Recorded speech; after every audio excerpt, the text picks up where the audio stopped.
Let's war rolling at let's talk. We here to bring the truth. Jar open this podcast. We breaking through the fake news. They try to silence us, but we will be subdued.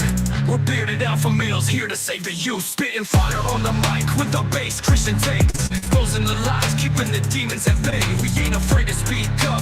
We won't be swayed. Jar open this podcast where the truth is laid. Jar openers, cracking open the lies. We're rolling Atlas Thug, we're here to rise. Bearded alpha males saving the youth from the godless demons, spreading the truth. We ain't playing games, we're on a mission to awaken the masses with our intuition. Pulling out the corruption with no inhibition. Jar open this podcast, sparking a revolution. We're not afraid to stand tall in a world full of deceit. We're the voice of reason, bringing light to the street. Keeping it real, never missing a beat. Jar open this podcast where the truth meets the heat. Jar openers, cracking open the lies. We're rolling Atlas Thug, we're here to rise. Bearded alpha males saving the youth from the godless demons, spreading the truth. Jar open this podcast where the truth will never cease. Join us on the journey to bring back peace. We're rolling Atlas Thug, fearless in our release. Jar open this podcast where the lies will decrease. Howdy, howdy. Welcome in the Jar Openers podcast. I'm your host, Tyler, and my co-host over here, Atlas Thug. You want to let them know a little bit about yourself? Yep. Resident Christian nationalist over here. Anyone else would tell you far-right extremist if you listen to the mainstream media. And former YouTube commentator for about 2 years now. And just happy to be here. So thanks for having me, Will.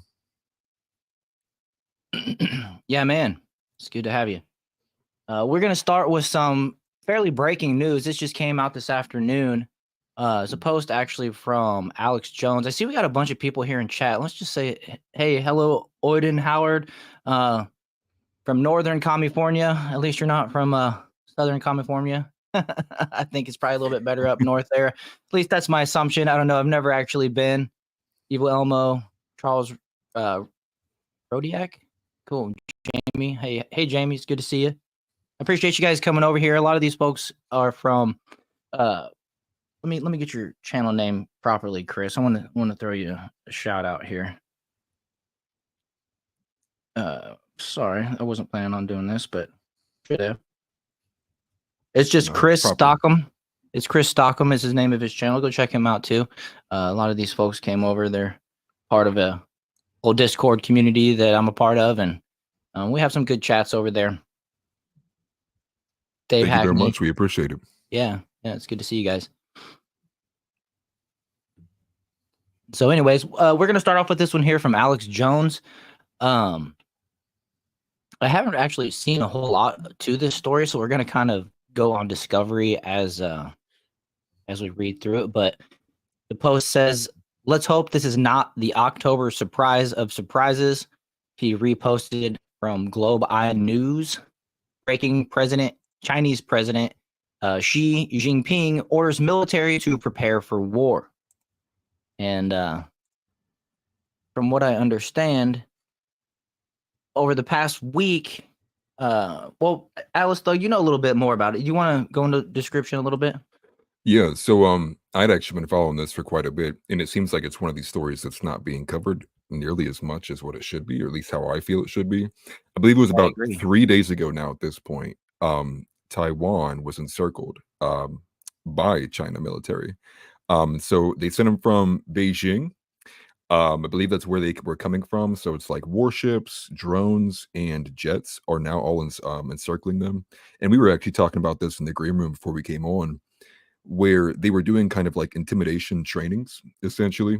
So they were training essentially as close as they could to the Taiwan area, in forms such as, doing bomb drills by dropping bombs in the waters close to Taiwan in these attempts to, just threaten them. I think maybe more so than what you would get from like the saber rattling kind of argument, but maybe more so an attempt to get them to maybe give in to some kind of demand. But we all know their primary goal is to take back Taiwan, as they believe it's still all one, and there's two separate governments there. But we're on our outline together. The follow-up from Mario to Fall actually has a lot more information on it. Yeah, I pulled that up right here. And in our green room conversation, to your point that this isn't something that's being covered like it should be, It was crazy because, and I'm glad you're following this, but the last I had heard was maybe a week ago, and it was that China had actually ended their military drills that it seemed like they've been doing around Taiwan for, I don't know, years, it seems like. But it was under the guise that they're just doing military drills and that they were actually done. So I thought that they were maybe going to clear out. So when this news popped up, it really took me by surprise. But this post here from Mario Nafal, breaking: China readies the troops for war. China's president Xi Jinping. What the hell's his name? Yeah. Chinaman. The Chinese president Xi has reportedly ordered his military to prepare for war. During a visit to the PLA rocket force, the elite unit overseeing China's nuclear and conventional missiles, Xi gave a commanding speech demanding they, quote, enhance their strategic deterrent and ensure combat readiness at all times. The PLA rocket force controls nukes and long-range missile capabilities crucial for any conflict, including a potential invasion of Taiwan. Xi's visit comes just days after Beijing deployed over 100 jets, drones, and warships around Taiwan, signaling an escalation in the ongoing standoff. China has repeatedly stated it won't rule out using force to bring Taiwan under its control. And the source there is insider paper, which that's just crazy to me because, what we've seen out of Russia into Ukraine is that our foreign enemies basically feel like they can do whatever they want under Biden. They don't fear, any repercussions from Biden or NATO, because frankly, America is the big money contributor, all of our tax dollars funding, the world's piggy bank essentially. And so when America's weak, NATO looks weak, and it's, unfortunate. But also I see that this is, potential for, kickoff for war escalation. How many wars and how many places around the world have to be going on before they start, considering this World War III? And I hate to say this, I hate to feel like this is where the Democratic Party is coming from, but I kind of think that secretly they might hope some of this is going on so that they can try to take like some type of emergency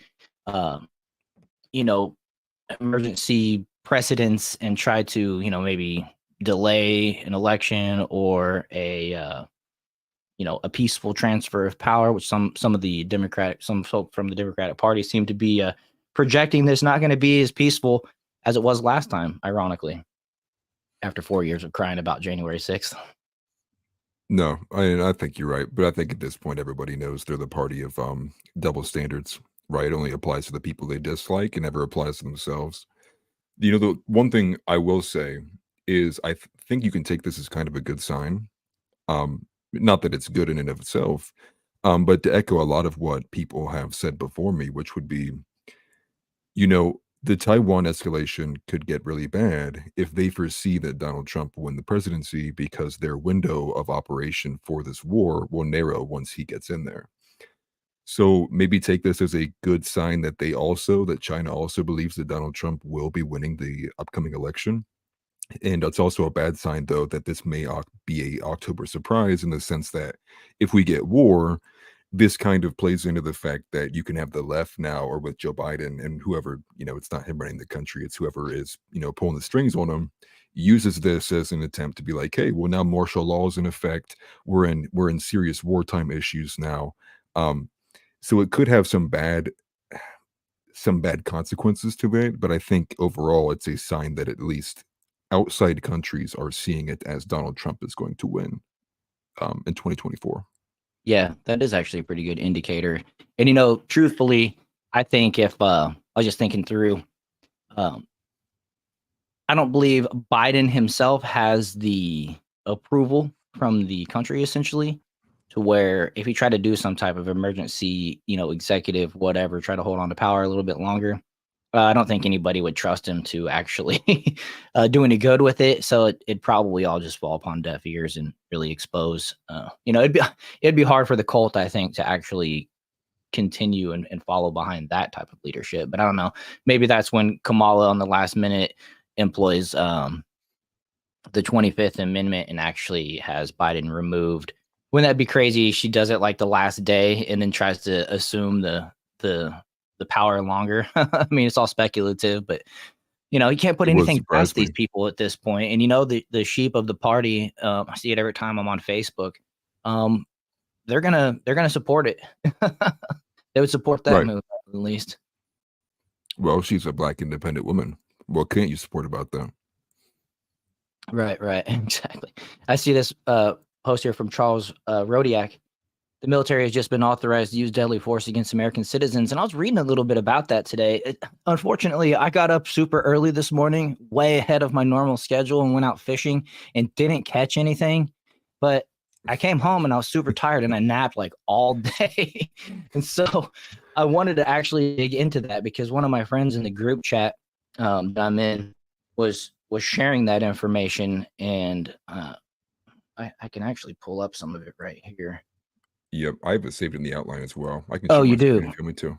Okay, yeah. If you know right where it is, we can pull that up. Yeah, let me just refresh it here. I'll put it in. Present, share screen. Okay, yeah. Okay, got it. If it's not big enough, I'll actually zoom in. Oh yeah, it's tiny. I put on my big screen. That's probably why it looks like this. Okay. Yeah, there we go. You do a better job at zooming in on Twitter than me. It always like zooms in and then pops right back out.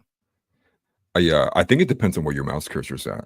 Actually, like if you're on the picture, like it'll mess up. I don't know, but this is from AF Post, and this is they're just saying that with the headline here, the Department of Defense updates a directive to authorize lethal force against civilians. Now, this left hand's not that important. It's just kind of showing the ethos, the credibility of what they're saying here. But it's in section C here. Now I know it's probably even more difficult to see, but I probably can't make it any bigger, to be honest. Let me actually try this here. I'll put it full screen too. Okay. That's still not that easy to read here. Let me actually, I just saved it. So let me just pull it up here. Okay. While you do that, let me pull this up because this is just fun to check out since we're talking about potential. Oh, here we go. Okay. Yeah, you do that then. Yeah. So the main part here, though, is this is levels of authority, and it's with the Secretary of Defense approval. So it's any type of requested permissible authority, particularly in regards to in self-defense and other regards like that. But you can read here in the highlighted areas, it says assistance in responding with assets with potential for lethality, or any situation in which it is reasonably foreseeable that providing the requested assistance may involve the use of force that is likely to result in lethal force, including death or serious bodily injury. It also includes all support to civilian law enforcement officials in situations where a confrontation between civilian law enforcement and civilian individuals or groups is reasonably anticipated. So this goes well beyond any kind of means that you would have with, like castle doctrine, for example, right? So this provision is essentially going even so far to say as if they can, even without probable cause, but at least they anticipated some kind of reaction that could possibly result. And they use these kind of vague language parameters to allow themselves the biggest liberty they can under the law. And so it's quite alarming, especially in this time right now as well. Yeah. Now, in regards to why they would do this at this point in time, I think maybe that's yet to be seen. Maybe this is it kind of makes me reminiscent of Nancy Pelosi with January 6th, where she wanted, belt-fed machine gun turrets during that incident. And so that's the first place where my mind goes, where, is this really getting to a level and where to have these kind of political transactions, we have military present at all of them? I think that's not a good sign. I think that's kind of, we're bound for things to get even more tense if we take these routes. It leaves open doors for escalation, that's for sure. It's pretty scary. And I saw a comment here. Meanwhile, the chat's going so fast I lost it. But let's see. Well, basically, meanwhile, we're not able to guard the border. You know what I mean? It's just like, yeah, seriously, that's so true. And then I saw TNT Cycles. We missed you last week. It's good to see you here, bud. That's awesome. I noticed your profile pic is pretty close to JBWN. Couple different dogs, Rottweiler and Lab, but still, I like the dog profile pics myself. Oh, hey, new member though too. Thanks for Oh joining. yeah, thanks for doing that. That's cool. Appreciate that. Then, so did you have a follow up to that? Where was that in the outline? This is actually in the raw materials because I actually did not have a Oh, follow-up for Doberman. it. Oh, okay. I was expecting to get more regarding this specific thing, but seems once again anything that's reasonably like important or would matter to the American public is like we don't care about that, and that's essentially kind of where we're at with these kind of things. I actually just had it saved early on in the week because I was expecting for it to get picked up and built into a bigger story, but as of right now, it seems to be just like essentially a forward and send law, and I believe it's now fully encoded now with the DoD. Interesting. Sorry, I was pulling up this text here from my buddy that was telling me about it. See if you had any additional stuff. Bill HR 6981, Preventing Private Paramilitary Activity Act of 2024. It only takes 3 people training to function in public in combat to be found guilty. Meaning Democrats want it illegal to fight back against tyranny, and then yeah. Which is why I think that they kind of highlight not in just this section, obviously, but they say civilian law enforcement and civilian individuals or groups. So I guess any kind of militia, right? So this goes directly against the a secondary portion of what the Second Amendment is, which is your right to be a part of a militia, of the people for the people. Yeah, definitely, and that's something that the Democrats seem to be wanting to get rid of for a long time. I just recently, Bill Maher made the comment that they need to basically rewrite the Constitution or just get rid of it or whatever. It's pretty crazy. I wanted to ask too, guys. Atlas Thugged is about 100, little over 100 subs away from getting full monetized. So maybe, I believe the link is in the description. Check him out too if you don't mind. He goes live a little bit more often than I do. We just do this show once a week on Saturdays, and he typically goes live a couple times a week. I know he's been busy doing some testing for his selling insurance career, and so I'm not sure if you've actually picked it back up this last week. I have not actually, but I plan to soon. I just I'm not only getting my licensing done, but having to study for it as well. So I had to take like some time off, but I do plan on getting back to it here in the coming weeks. If the link's not available, I can actually just share it. Let me pull it up here. Okay. This is what you're gonna see. The last stream we did was with Brokebacks for Harris because we covered that abysmal ad that we had, and you can see I'm losing subscribers because I've been so inactive. But this is me, just Atlas Thug, no spaces or anything like that. I appreciate anybody who comes over. Yeah. Just wanted to let you guys know he's got his own channel. We do this stream together, but on our own channels. So, anyways, we're just having fun, you know what I mean, and trying to chase our dream. So, anyway, and I do appreciate everybody being here. This is really cool seeing everybody so active in chat. Well, let's move on to a story that we covered last week. That Touchdown Tim, right? Isn't that what they're calling it? Touchdown Timmy, something like that. And everything we mentioned last week was all, alleged. It was just the beginnings of a whistleblower. And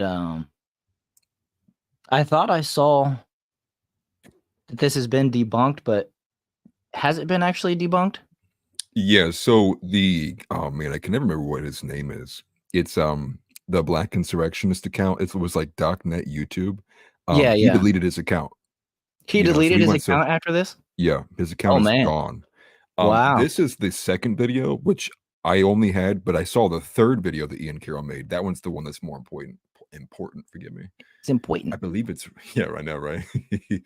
It should be in there underneath that video. It's underneath it. Okay, so I'll play that one instead. Yep.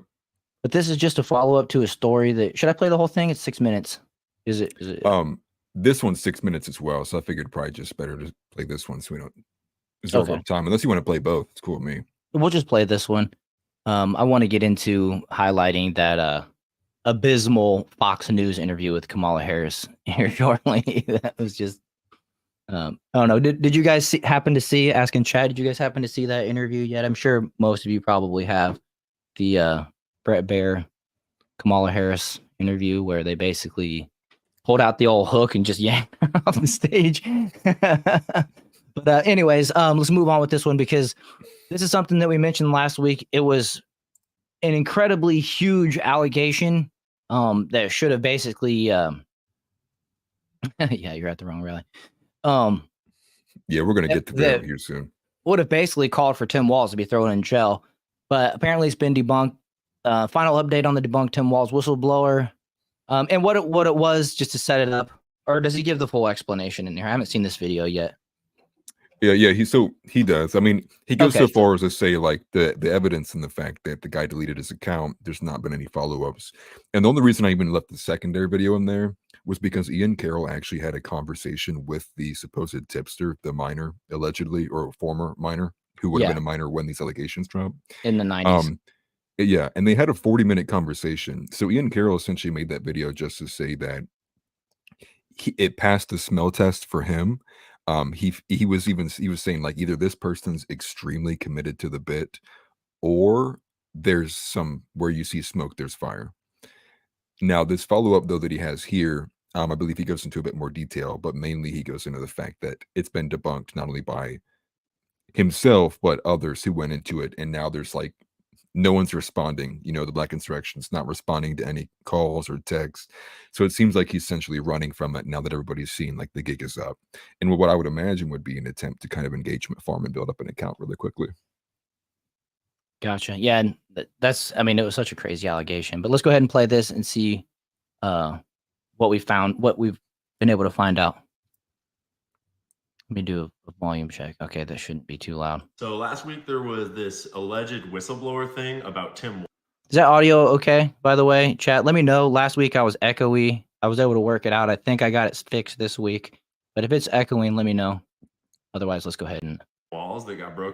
So last week there was this alleged whistleblower thing about Tim Walz that got broken by this account on X called Doc. Okay, thanks, Chris. YouTube. And here's an update to everything. I'm pretty sure it's fully debunked at this point. I'm going to share all of my private DMs with Doc, whose account is now deleted. And we're going to look at what we can all learn about this, both from like the whistleblower standpoint and from the media standpoint. So Doc's profile was deleted yesterday, maybe the day before. And he had made some, shall we say, uncorroborated claims in the past. But last week he broke this story about Tim Walz with alleged evidence that was like emails and stuff that he broke in segments. And I reported on the story to just keep us up to date on what was going on. But I should not have parroted the actual allegations. Like I shouldn't have shared the actual screenshots of the emails without any kind of corroboration. Next time, learning from that. So my bad, team. The internet did a great job of sort of debunking those emails. And as I saw the internet debunking the emails, I decided to just go straight after Doc and try to get to his source. Now, because his account is deleted now, the DMs are all gone, but I took a bunch of screenshots all throughout. So I've got a fair number of them. This was his original response to the allegations about the emails being fake. A little lackluster, if you ask me. But I got him to say, yeah, the victim is willing to talk to me, like me personally. And then I had this 40-minute phone call with an anonymous person that I told you all, I had no idea, no way to corroborate whether I was just talking to DocNet YouTube or an actual whistleblower or anyone around the world. Now, it was a convincing conversation, and the way the conversation flowed felt pretty genuine. But I was pretty clear with the dude over the phone that, like, unless you can present corroborative, like, proof, like documents and stuff, and come forwards publicly with your identity, this is nothing. And so I gave it the benefit of the doubt of a couple of days to see if what they were saying they were going to do publicly happened. And so far, nothing has happened. No one's filed any lawsuits. Doc has disappeared. Good riddance. Oh gosh, I almost forgot to include screenshots of the rest of my conversations with Doc in here. This is hilarious. He texts me out of nowhere. It's like, yeah, what's going on? Feds are here. It's like, okay, what do you want me to do about it? Then he was silent for a whole day. And then he was like, Ian, we need to talk. It's really important. I'm like, okay, call me. Then he didn't call me. Then he's like, oh, I'll call you tomorrow. I'll explain everything. Don't worry. So he's like trying to claim they're coming after him and he's being targeted and they're going to smear him. Oh yeah, and at the bottom he claimed that the lawsuit is still going to happen apparently. So good luck with that, bro. And so if there really is a whistleblower out there, good luck. I hope you're not getting screwed. You did it wrong. Let's all learn something about how to whistleblow and how to treat whistleblowing. First off, what Doc did where he like tried to break this in multiple posts as like a rolling thing. I mean, they alleged behind the scenes that the whistleblower asked him to do it this way. You know, probably all bullshit. If you're whistleblowing on a thing, don't do this. If you're whistleblowing on a thing, especially a big thing like that's important and dangerous, drop everything all at once. In particular, drop hard evidence, factual stuff, not just weird doctored emails. Drop like actual photos of the document proof that you have. Don't get scared and try to protect your identity. Get to a reputable journalist all the way to them, provide them with your evidence, have a lawyer, get vetted, come out publicly and do it all at once and have your stuff already dispersed to other people so that if anything happens to you, it can go public other ways. Or if you're scared for your identity, you can go to a good journalist with your lawyer. They can vet you privately and not expose you. But once they vet you, they can vouch for the fact that you're real. Because the most important thing with whistleblowing is that you can be thoroughly corroborated and vetted that you're telling the truth. And that needs to be possible from the very start. Because the right thing for the internet to do, as most of the internet did in this case, and I need to do better this next time, is corroborating the claims immediately when they come out. Otherwise, it just muddies the water and actually is even worse than if there were no claims. Because to be fair, like Tim Walz has been caught lying multiple times on public like stages about all sorts of stuff all throughout his political campaign. Like when he ran for Congress, he said in his public biography on his website that he'd received an endorsement and a donation from the Nebraska Chamber of Commerce. And they had to publish an official statement saying, that's a lie. We did not endorse you. Screw you. And in digging to this apparently fake whistleblower's fake claims, I was digging into Tim Walz's DUI allegations, and it's awfully suspicious that he had this whole DUI situation break in Nebraska where he was a teacher, where, you know, he got a DUI for going almost 100 miles an hour in like a 50 or something like that. And then mysteriously, because he was just scared it was a cop. He didn't realize what was going on. He wasn't actually drunk. It was just a big misunderstanding, obviously. But then for real, he moved states Jay. Right after that, and then continued to teach children right after that. There's all kinds of dirt about Tim. No one needs to go making up fake claims to smear Tim Walz. All you need to do is watch the debate between him and JD Vance. So if there are any whistleblowers out there with any information on Tim or on anyone else, good luck. Be careful. Do it right. Don't trust some weird faceless YouTuber called DocNet YouTube or, you know, whatever. Or me. The internet, good job. You dodged a double. Nice work. I learned some pretty valuable lessons about like how exactly to handle this. Like, I'm glad I reported on it. I'm glad I looked all the way into it and sort of pushed Doc to the limit. And now he's gone. Can't do this anymore. Screw you, Doc. But next time I'll be a little more careful about actually like whether or not you actually parrot the claims at all, even if you're casting doubt on them, until you have corroborated them.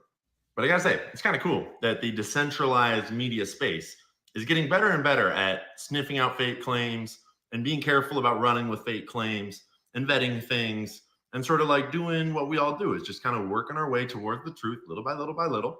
And one by one, we replace all of the functions that the mainstream media used to do for us, because fuck them. Word. And that's my favorite reporter right now. Now, he's not even like a actual like professional journalist by any means, but Ian Carroll has done such great work in such a short amount of time. It makes you really think, like, what are the actual investigative journalists doing with their time? I mean, this is a guy who, like, you know, I don't agree with everything that he says. He's like a Washington State liberal, but he's covered things from like the Las Vegas shooting. He's covered things like, you know, what's going on in Israel and Palestine. He's covered things like 9/11. He's covered things like the JFK files. He's covered so much, and, you know, and you can see he's almost at 1 million followers now. He's a great source of information. You know, he made his name on TikTok at first, but he's branched out to X because TikTok, I think he's like one strike away from being banned permanently on TikTok. So he was making sure he had a backup, and now his backup is probably bigger than what his actual former original was. So just give a shout out to Ian Carroll with that. Yeah, definitely. That's pretty cool, Jamie. You've talked with this guy before. I didn't actually find out about this dude um, until like 2 or 3 weeks ago when I was just scrolling through Instagram and came across one of his posts about the Las Vegas shooting. And it was incredible. The breakdown, and that's something very sensitive that we got to watch talking about here. But the breakdown was incredible, and it's something I can't link, all that type of stuff. But if you guys have the opportunity to find Ian Carroll's breakdown of that Las Vegas shooting, oh my goodness, that has some serious information in there. Apparently, there's an interactive map, and I mean, like I said, it's something sensitive where we can't really go into like all the details just because that's something that they're trying to protect the information about. But I highly recommend finding that because that blew my mind, honestly. No, same here. And if you can't find it, I actually did cover it on my channel if it's still there. You did? Just Okay. search like, Ian Carroll reaction. And it's one of those topics, like you had just said, where it's like the entire time I'm like, yeah, in Minecraft. Yeah, this definitely happened in Minecraft because the level of like, this is going to get struck if you go anything beyond what the narrative is. Yeah, definitely. Let's see. I love this comment right here. And after that, I had a boating accident. I think I was with you that day. I think I was with you that day there, Jay. That's really funny. Yeah, TNT, we were out fishing, shooting. It was a duck hunt, but we're doing more than that. We brought every single piece of artillery and ammunition. The whole thing is just gone. Poor boat. It was in a deep part of the river too, so I mean, it's probably just gone now at this point.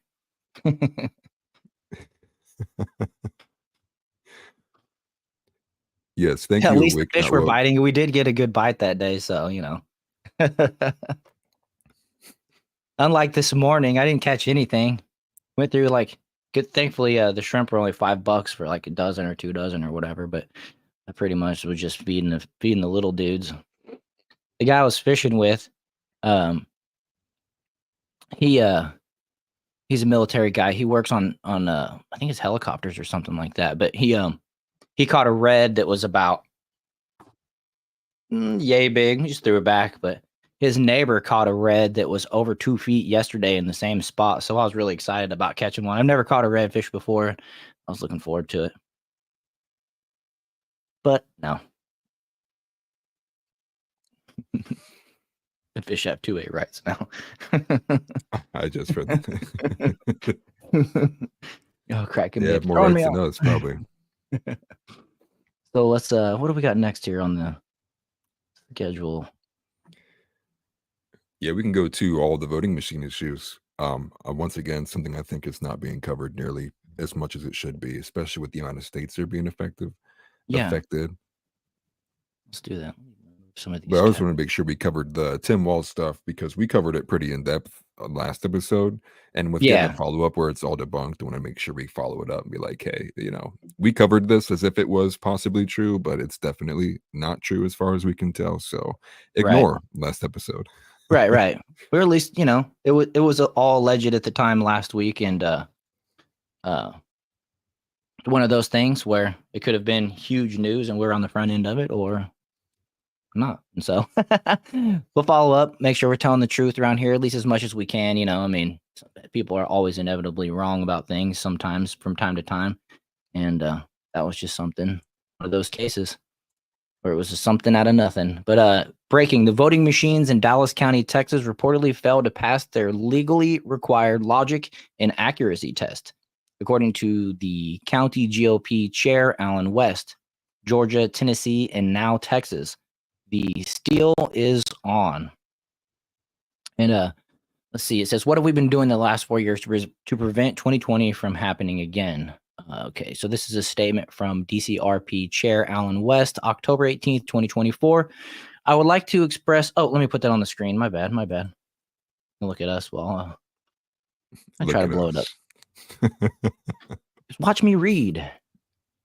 Yeah, see, every time it doesn't blow up for me. It just, okay, well, Let's do it like this then. Actually, I have a quick trick. Just saving it and opening it. Saving it and opening it like okay. Yeah, I got it on screen if you just wanted to switch to mine. Oh, there it is. Okay. I put it on the second row. Right here. Make sure to blow this up too. Okay. Yeah. So this is the statement from the DCP chair here. Okay. I can read through it from my screen if you want, or you can read through it. Yeah. No, go ahead. Okay. October 18th, 2024. I would like to express deep gratitude to the Senate State Affairs Committee and the work of Senator Hughes Parker. You guys got 2 last names. And Bob Hall for the additional equipment testing in Dallas County Central County on October 17th, 2024. Senators Parker and Hall were present for the testing and saw firsthand how our voting system equipment is opaque and presents grave risk to Dallas County voters and our Texas Constitutional Republic. We thank you for giving your time, attention, and concern to Dallas County voters. Unfortunately, the supplemental election equipment testing on 10/17/2024 did not allay our concerns. I've never heard allay our concerns. Fix our concerns? I don't know. Here are the key issues to our party's personal observed. I got a new cough button. That was cool. I got to use it. Attorney General personnel refused to compensate failed voting system equipment under TEC. Attorney General personnel would not agree to allow a third party to perform a forensic audit of failed equipment. Secretary of State, Attorney General personnel, and elections administrator still would not explain or document central accumulators tabulation errors on 9/18/2024 for in-person early voting and election day test ballots cast. That was a mouthful. Secretary of State gave a waiver to permit DS-200's protected count reset in violation of TEC 121. Okay, so Secretary of State, Attorney General personnel, and Dallas County Elections Administrator still have not explained vote flipping in excess. Vote flipping on express vote observed on 10/8/2024. So that's concerning. Secretary of State, Attorney General personnel, and Elections Administrator ignored that one of 2 express vote machines could not be loaded with the official November election parameters on 10/17/2024. The express vote that failed testing on 10/17/2024 could not be rebooted to continue testing. No investigation or explanation given. So that sounds like to me, just in that particular case, that it had like a fail-safe, detonate upon, you know what I'm saying? Like bleach bit yourself on a restart type scenario. As long as you don't restart it, then you're all good. But tabulations for all races were not tested. Only a few races were tested on 10/17/2024. Secretary of State, Attorney General, and Elections Administrator only allowed 2 DS-200s and 2 express votes to be tested. Dang. And that was the 2 that they picked. You know what I'm saying? What's going on with the rest of them, right? Configuration tapes show Elections Administrator loaded different software onto DS-200s for 10/17/2024 testing as compared to the software loaded on 9/18/2024 and 10/8/2024. They got a lot of updates going into these machines that are just supposed to be counting. I mean, seriously, fill in the bubble tests that are like, I don't know, 20, 30, 40 years old that you've been taking at schools. Like this technology should be perfected and really simple right now. But the final line there, Secretary of State, Attorney General personnel, and Elections Administrator refused to allow pictures to be taken. I mean, talk about transparency or lack thereof. Holy smokes. Yeah. Oh, I definitely trust the election. Not a whiff of doubt. 100% trust here, man. Yeah. I mean, you have a grocery store list. Like this is a CVS receipt of issues that like are all about non-transparency stuff. And what's insane is like this is not the only state that's experiencing it. there's multiple other states that are experiencing it. And I loaded this with a couple of videos to get into too, of just different people talking about different things they've seen happening, not just from like votes full on flipping, but you even have an actual elections. I think it's called, they're an election administrator who is herself taking a video of like, look how easy I can just manipulate this. And it makes you think exactly what they caption this tweet of like, what have we been doing for the last 4 years? Where have been the state governments to come in and be like, hey, we should probably shore up our election process? Nowhere to be found. And it's not like they haven't had plenty of time. I mean, it's just crazy. Right. Too many bureaucrats with positions that aren't, getting paid off of federal or state tax dollars that aren't really doing anything for the people. This is crazy. So let's we got another bit of information on this. Let's see here. Yeah, let me get rid of this. This is a X post from George. Not sure who George is, but I'll give him a follow considering I'm using his stuff. He's got 418K followers. The Lord is good. Okay, I like him. Election officials in Shelby County, Tennessee are receiving reports from many voters saying that the voting machines are flipping their votes. Dang. This is so disappointing. I started this channel a year and a half ago with hopes to, small hopes, you know what I mean? Big dreams, whatever, to, maybe help influence a person or two into, having trust in the voting system and just winning it back, winning our country back, our putting Trump in there, putting good leaders in there, and this is like the heyday of the season, you know what I mean? I'm saying, and then, I've been telling people to make sure we go out there, we vote early this time. Don't wait till election day to allow these, crowd strike types of things to happen. I mean, not that crowd strike will directly affect the election itself, but that it could delay people from getting to the voting machines or take precedent for people who have to take care of things over going and voting. You know what I mean? Make their days too busy or whatever. And so seeing that this is happening in states for folks that are out there actually voting early, I mean, good grief. It's just such a disappointment. But why are Republicans in Tennessee participating in the destruction of America? Republicans in Tennessee, interesting. By using these disgusting machines. Okay, yeah, it's machine issue. And let's actually just play the video here, because a lot of times when you read that, you end up just repeating it in the video. Yep. Shelby County Election Commission member Benicia Kimbrough says several voters reported at least one incident at 10 to 12 precincts across the county.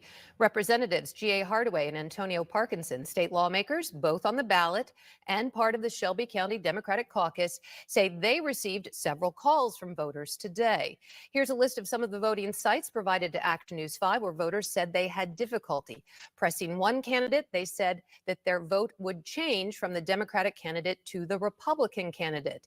Now, Kimbrough says voters must press the name of the candidate and not the box next to the candidate's name. Remember, we're using these new touchscreens for the second time, but this is... Excuse me, there's no such thing as a new touchscreen. Everybody's been carrying around a touchscreen phone for like a decade now. Like, what are you talking about? The largest election, we're using them in this new equipment. Now, Valencia also stressed voters should use a stylus when voting and ask for one if not given one at the polls. But what about germs? I do not believe that it is anything that is nefarious in any way, shape, or form. I know that our employees and our staff have done a yeoman's job of preparing for this nationwide historic election where we expect to have higher voter turnout than in any other election known to Shelby County in any recent history at all. Benicia Kimbrough is one of 2 Democrats on the 5-member Election Commission board. Now, she, along with Representatives Hardaway and Parkinson, were not aware of whether or not this same issue occurred with Republican candidate selections switching to Democratic selections. But Kimbrough urges anyone that comes across any problems at the polls to tell a poll worker and a supervisor and report it to the Election Commission. We did reach out to Shelby County Election Administrator Linda Phillips about these reports. She told us in a statement, quote, "We are committed to a smooth and transparent voting process. To date, no voting irregularities have been identified. We encourage all voters to carefully they lied, dude. before casting it. Poll workers are on site at all precincts to assist as needed."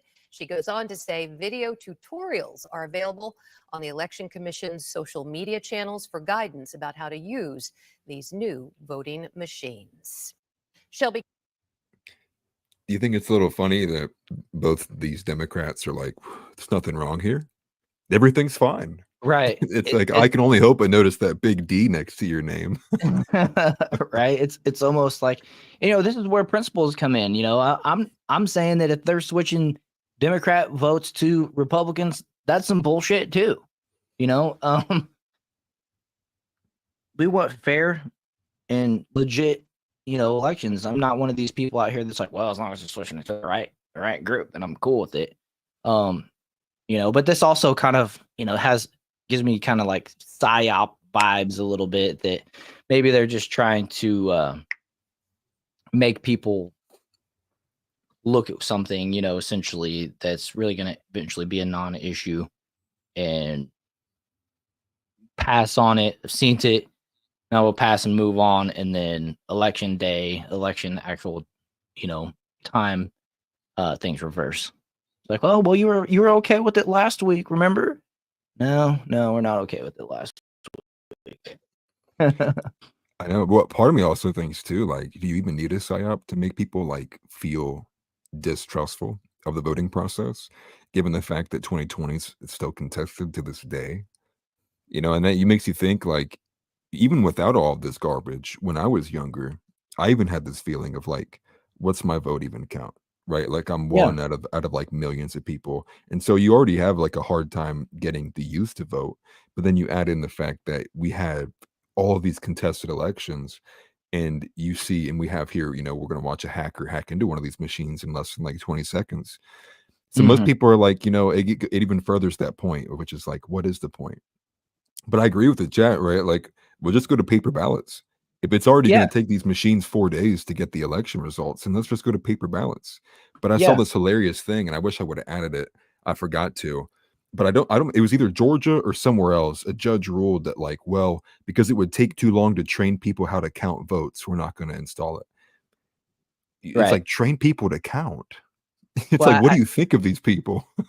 I can't remember the country, but there's another country that does elections. Maybe it was Brazil or something like that.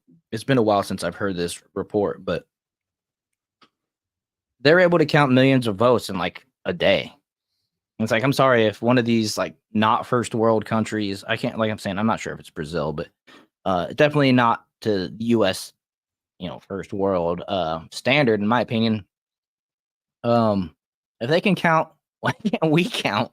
Is it Common Core math, or what's going on here? Like, the education system just let everybody down that bad, and now we can't vote paper. We can't count paper ballots. Like, they can only count them at 3 a.m. in Wisconsin. TNT Cycle said right here, behind windows covered in cardboard. Sad. Yeah. You can expect that too. I was expected to be worse, actually. I would expect that we're going to see people like probably like fighting outside of voting centers. Not like that's not happened in the past, but probably more so than we've experienced. Is it India? If India can do it with a population over 1 million in one day with paper ballots, we can too. I 100% agree with that, Jay. That's I mean, it's pretty simple to me, I'm but plead the fifth on that India comment. Over 1 billion. Okay, over 1 billion. Yeah, you're right. Over 1 billion. Yeah, India's got over 1 million. What am I thinking? India's got a 1 million person population. No, I get that for real. So anyways, next thing, we're going to look at this Georgia's electronic voting machines are not safe and secure. Georgia judges won't allow hand counts of ballots because it would reveal what the election workers are doing. We wouldn't want that. We wouldn't want transparency, right? Yeah, right. And this is the specific one with the administrator. But sorry. Okay. I was just going to say TNT cycles. You've seen the Baltimore school math proficiency rate. They can't count on their fingers. Yeah, that's bad. But, you know, that's what they want. They want a population full of dumbasses that can't even count, definitely can't read. You know, they quit teaching cursive, probably 10 years ago now, right? At least they did in Kansas, where I was from. It's been a minute. They don't want people to be able to read the original documents because they're all written in cursive. But it'll be like Latin. You'll just have like super scholars that are able to read cursive and speak Latin. Yeah. Your student's going to be Somali. Let's check this one out here. I want to go and I think I want to vote for Jason Shaw. They didn't vote that ballot a while ago. There wasn't nothing there. I think we need to vote for him. And I'm going to complete it. Confirm ballot, save, move to next ballot. Okay. So it pulls up the next ballot that needs to be adjudicated. So you made a vote for someone where someone did not vote. I did, didn't I? And you're the election supervisor? I'm the election supervisor.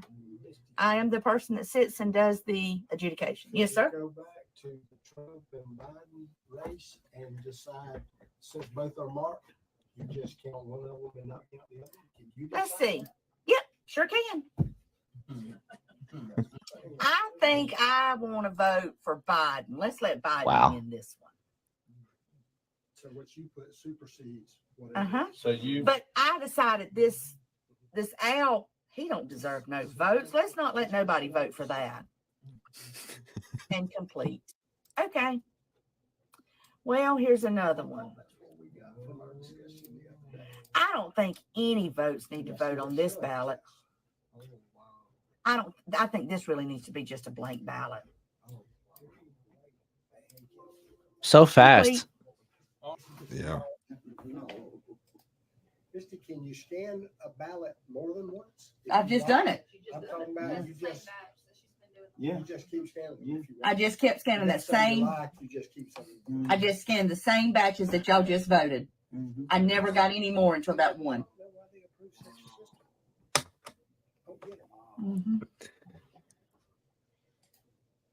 So see, as I have it right now, I have it to do ambiguous. Yeah, it's a joke. It's crazy. It's a literal joke. It's crazy. I mean, and do they even? I don't even know if they keep these paper parts of the. It's just so weird. He wrote "fuck off" for all the offices that didn't have a conservative. That's funny. Then she's gonna see that. She's gonna be like, "I don't think he need to vote." Right. That's crazy. I mean, just there should be a warehouse somewhere with a bunch of paper ballots, and that's where they go and count. You know, one in each county or however they do it. I don't know, but all I know is she was just clicking around. I mean, imagine, you know, the biggest precincts in the biggest, most important, counties in the swing states, put 3 people on that all day. How many, just 3, in a little room with access to do that. How long does it, how many can they manipulate at 3 a.m.?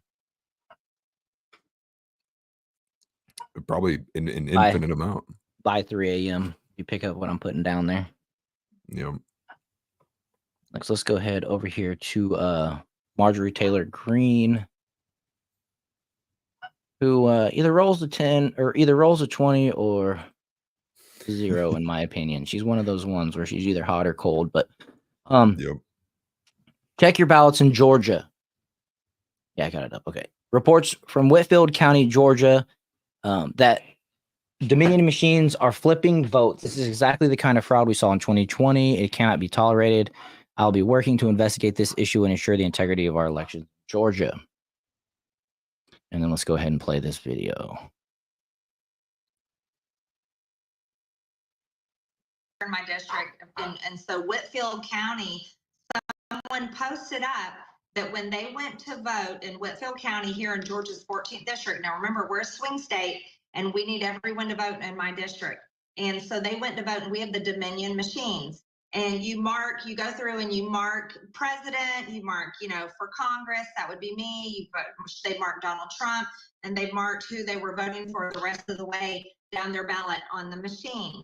Then when they're finished, the machine prints their ballot, a paper copy, a printed copy, and each voter has to review that printed copy to make sure that it has selected the candidates that they want to vote for. And so when this voter printed their ballot and they looked, it had changed. It was not Donald Trump. It was not me. And it was not the other ones they had voted for. It had switched. And so they went up to one of the election workers and they said, here's the problem. The machine switched it, and my printed ballot, I did not vote for these people. So they had to start over, and they went through it several times, and it kept on making the same error, kept on switching votes. And so this is something we're just starting to look into today, because I just found out about it this morning before I came on your show today. But we will be following up, and I'll be talking to election workers and officials here in the district and making sure that this happens, that these ballots are correct, because that's extremely concerning. It sounds similar to what we heard in 2020, but there's other things that I'm concerned about, Alex. Here in Georgia, we fixed our voting laws, but states that did not fix their voting laws is Pennsylvania, Arizona, Wisconsin, Michigan, extremely important swing states. They never fixed their election laws after 2020. And then you add on to that the amount of concerns that we have about people being sent emails overseas, telling them how to obtain an absentee ballot and telling them how to send it in by email, literally sending it in electronically, how to vote in our elections from overseas. The list goes on and on and on. And then you add on the number of illegal aliens that we are concerned voting in our elections. There's a good reason why people are skeptical. There's a good reason why people don't trust our elections, rightfully so. And everyone I talk to feels like Donald Trump would win by a landslide if they don't steal the election. Because, Alex, you got the poly market, the betting market is going hard for Donald Trump. You've got everyone you talk to from every business sector is saying Trump is going to win. And you talk about signs in people's yards. There are Trump signs all over this country in people's yards, not the ones they stick out on the gas station corners that campaign workers do. People that actually put them in their yards are putting Trump Vance signs in their yards, and that's all over the country. It's not for Kamala Harris or Tim Walz. It's for Donald Trump and JD. I like it. I wish they would offer me one of them for free. Every time you go to look for a sign, it's like $30 or whatever. And it's like, man, I just don't want to pay $30 for a sign. It's probably going to get jacked out of the yard. You got to leverage it. Be like, I'll vote for him if you give me one for free. Right. For sure. But she mentioned the poly markets there. Let's see this actually. Did you see Trump tell Chuck he could still be the first woman? And Trump is so funny. That's something that a lot of Democrats don't grasp, and maybe just a lot of people in general. But Trump jokes a lot, and he's actually really funny when you realize that he's joking. Instead, they're like, oh, he talks about Hannibal Lecter. He's lost his mind. Oh, he's, this or that. And it's like, yeah, that's a joke. The dude, you have to understand, the dude is a New Yorker, a New York businessman that's done really well in New York. And, he's not a politician, so you're never going to take the New Yorker out of Donald Trump. And frankly, you're not going to be a successful businessman in New York without having a good sense of humor and brash to some people. But it's that's where I think he actually relates to, where I can relate to him is I like the self-deprecating, type of humor. you have to have the ability to laugh at yourself and laugh at others and things like that. And, just one of those things where Democrats don't get it. But she mentioned the poly market, and this isn't like true polling, but this is like the Vegas money. This is where the money is. And, the phrase, put your money where your mouth is, or money talks, or whatever, and Donald Trump is up as the, presidential election winner, the projected presidential election winner in 2024, 60.1% to 39.9. That's over a 20-point margin in Vegas money. And it's actually the gap was a little bit higher just 2 days ago. So I mean, she's closed the gap like 1% over the last couple of days or whatever. But I think that it peaked right there during the or after the Brett Baer interview there on Fox, where people just really realized, a lot of people realized there's no way this chick is going to win. But hey, what's up, Donnie? Good to see you. Yeah, brother. I apologize for not responding, dude. I'm so bad at it. I'm bad at responding. Donnie's a good time, long time friend. Yeah. Let's see here. I wanted to make sure I didn't miss any good chats. TNT Cycles said he lives in Portland. Only seen one bumper sticker. Thinks it was for Biden Kamala. I've seen a few signs. They also have love has no place in this home signs and pro teacher signs. Interesting. I got some friends that still live back in Kansas City, and they're seeing a lot. One of them is, at least, and of course he's the Democrat of the group. He has TDS. Quite high levels. But he seems to be noticing more Kamala signs in yards than before, which is weird because Kansas is like notoriously a red state, even though they have a Democrat governor, and they're going to be the last one to legalize weed. So that's like, you can't figure out what's going on in Kansas, but yeah. But around here, I'm not going to dox myself, but just in my neighborhood, my area, have not seen one Kamala sign. I will say there's a high level of amount of military. Maybe that has something to do with it as well. But I was just gonna say I'm in the city. I won't dox myself either. But in the city, it's actually like it's overwhelmingly Walz Harris signs that I see. And what's funny is you'll see the yards that have the Donald Trump sign, and it'll just be that, right? It'll be Trump Vance sign. But the ones that have Harris Walz also has BLM sign, also has LGBTQ plus AI whatever sign, also has all the coexist sign. I mean, it's everything. The yards are painted with their political slogans, and it that's just crazy. makes you think of that meme where it's like, the left, it used to be the party against the billionaires and the rich, and here they are now parroting every single one of their slogans and fighting for Amazon and Walmart. Yeah, exactly. It's crazy. It is crazy, that's for sure. And then we got one. I think this is the final one. Oh no, we got a couple more actually on the election integrity. We got a couple more. Another one from George. Is this the same one? No, this is another. So we just watched the one from Whitfield County where Marjorie Taylor Greene's talking about. The first one we watched was Dallas County, Texas. Well, the first report that we saw was Dallas County. The first video we watched was in Tennessee in Shelby County. Marjorie Taylor Greene was talking about Whitfield County in Georgia. And then this following one is Waynesboro, Virginia. I believe that's the one you're on from George. Yeah, Waynesboro County, Virginia have filed a lawsuit saying they will not certify the results of the 2024 election because the voting machines violate Virginia's constitution. And that opens a whole new can of worms if all these random counties suddenly don't certify because of the machines that they essentially chose to use. They themselves essentially chose to use. The excuse of we haven't had enough time is completely out the window. So anyways, let's go ahead and play this one. Two members of the Waynesboro Electoral Board have filed a lawsuit against Virginia election officials. They say they cannot certify the November election without changes to Virginia election policy. Chairman of the board, Curtis Lilly, says ballot machines violate the Virginia Constitution because they count votes in secret. Now he and another member are taking it up with the courts, demanding the city of Waynesboro hand count each vote and live stream the counting process. People around the country are concerned about this. They put their ballot in and they just hope and trust that it's being counted correctly.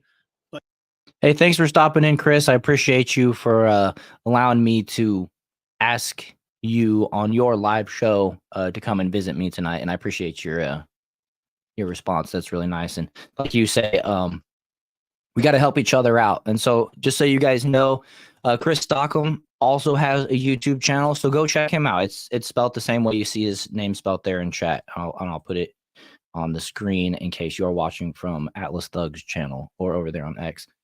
Yeah, see me, brother. Thanks, Chris. Yeah, and we'll go ahead and continue this. But nobody seems to know. Lilly says the lawsuit is being paid for by his attorney and a conservative woman from Rockingham County, whose name Lilly said he could not disclose. Two members of the Wayne. I mean, there's too many instances of this going on. Too many instances of this type of stuff going on. It's crazy. Yeah, the one thing I did want to add too is I don't know if it's the same county or not. I should have vetted this a bit more before we came on air. Believe there's also officials in another area in Virginia that also have said if either Vance or Trump is assassinated before the election, that they will not certify the results of the election. They took a hard stance against that. Which again, how many attempts has there been now? I think we're at 10. 3 large known main ones, but now 10 smaller ones. Yeah, this is just crazy. Then this is the next one. Georgia's all over this. I like this guy. Watch, an election integrity expert in Pennsylvania just revealed to Elon Musk that the state's officials have admitted in court that the voting machines are not secure. In court. Yep. So this is now Pennsylvania. So let's keep track though. Right. Georgia, Virginia, Tennessee, Pennsylvania. So now 4 states and Texas, by the way. So 5 states now. And, and this is all within, I think the oldest post here is 4 days old. So within 4 days, we're now having all these bubbling reports of 5 states possibly being affected.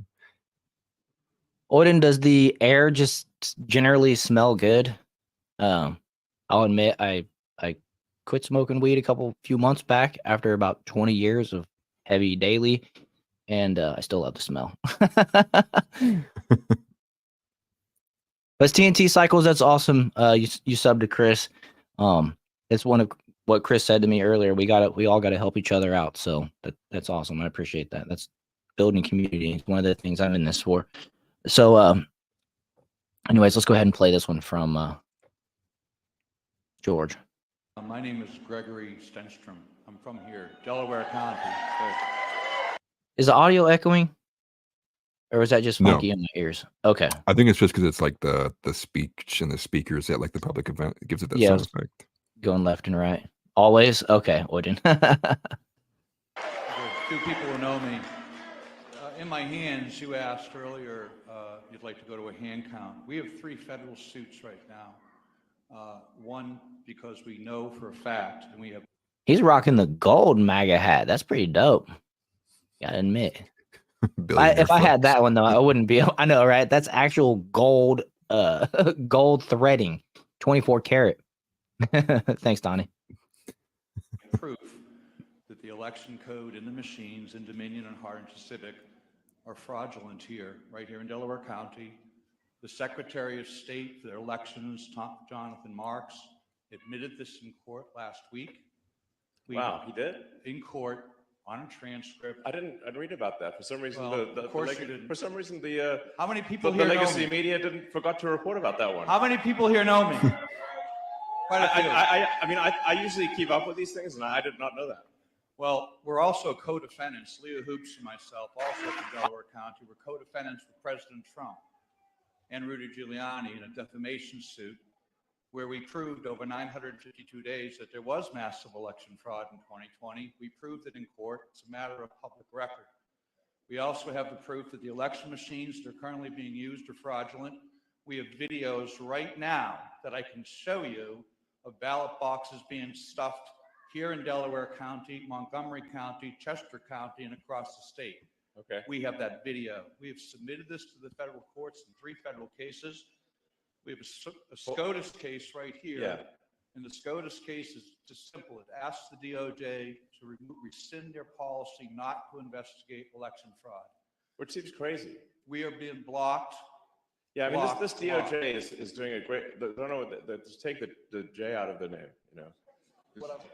Department of Injustice. What I'd like you to do, Elon, is I don't want to take too much time, and I know this is kind of a shock, but we have a book here, Parallel Election. I have a Supreme Court case. Yeah. And I have the federal suits here. We've called your people. We've called the people who are supposed to be helping. We have hundreds of people right now ready. Yeah. They're out taking videos. They're training poll workers. And we are not getting support from many of the people in the first front rows here. And their pictures, if you want to know who they are in this book. Well, Elon will tweet that out. Mm-hmm. You get freaking 15 million impressions. What I recommend is to post content on the X platform, and then people can argue and say it's right or wrong, but you know, if you have videos or evidence, then post them publicly on social media, and then people can you know, judge for themselves. Exactly. Okay, great. Biden 100%. It is good versus evil. but anyway, let's not get contentious. This is I think, you know, teamwork makes the dream work here, if whatever the situation, I don't want to dissuade anyone from voting. It's very important to vote. You know, any actions with respect to voting machines and whatnot, we certainly want to put them under intense scrutiny. But it's nonetheless, everyone needs to vote. And like I said, if you leave here with one thing, the goal is to register as many people as possible to vote. That is the goal, and we only have until Monday night. That is the goal. One mission, bam. So did you catch the contentious portion there, and why people started? So the guy who was talking to Elon about the election expert or analyst or whatever, he actually calls out people who are sitting in the front row. He said, like, many of the people who are sitting here in the front row, saying that he's tried to reach out to these people who I can only assume are like top level donors and some of the rich individuals who are there, to try to get the word out. And that's when Elon says, well, why don't you go ahead and post it to social media and we can argue about it there. That's what caused that little rustle, if you will. Interesting. Thanks. So I love Elon. You can tell, and you know, that's Elon. He's not like nervous. That's just how he is. A lot of people try to talk trash on him or whatever because of the way that he speaks or whatever. But there's no way he's comfortable doing this. He's never been like a political dude. He's just always been, you know, engineer, entrepreneur type or whatever, you know. And it's just this last, I almost just want to say last year, really, where he's basically been thrust into it. I know one of his kids, basically, in his own words, was brainwashed by the school system and mainstream media. He, at his own words, he lost his son because, you know, his son is now, I believe, trans or something like that, wants to be referred to as a girl. And he vowed, I wish I could think of the exact quote, but he vowed, you know, to not let these people win. You know, he really it affected him like straight up to into his family. And now it's to the point where he's out here stepping out of his comfort zone. And Elon Musk is IRL Bruce Wayne, for real.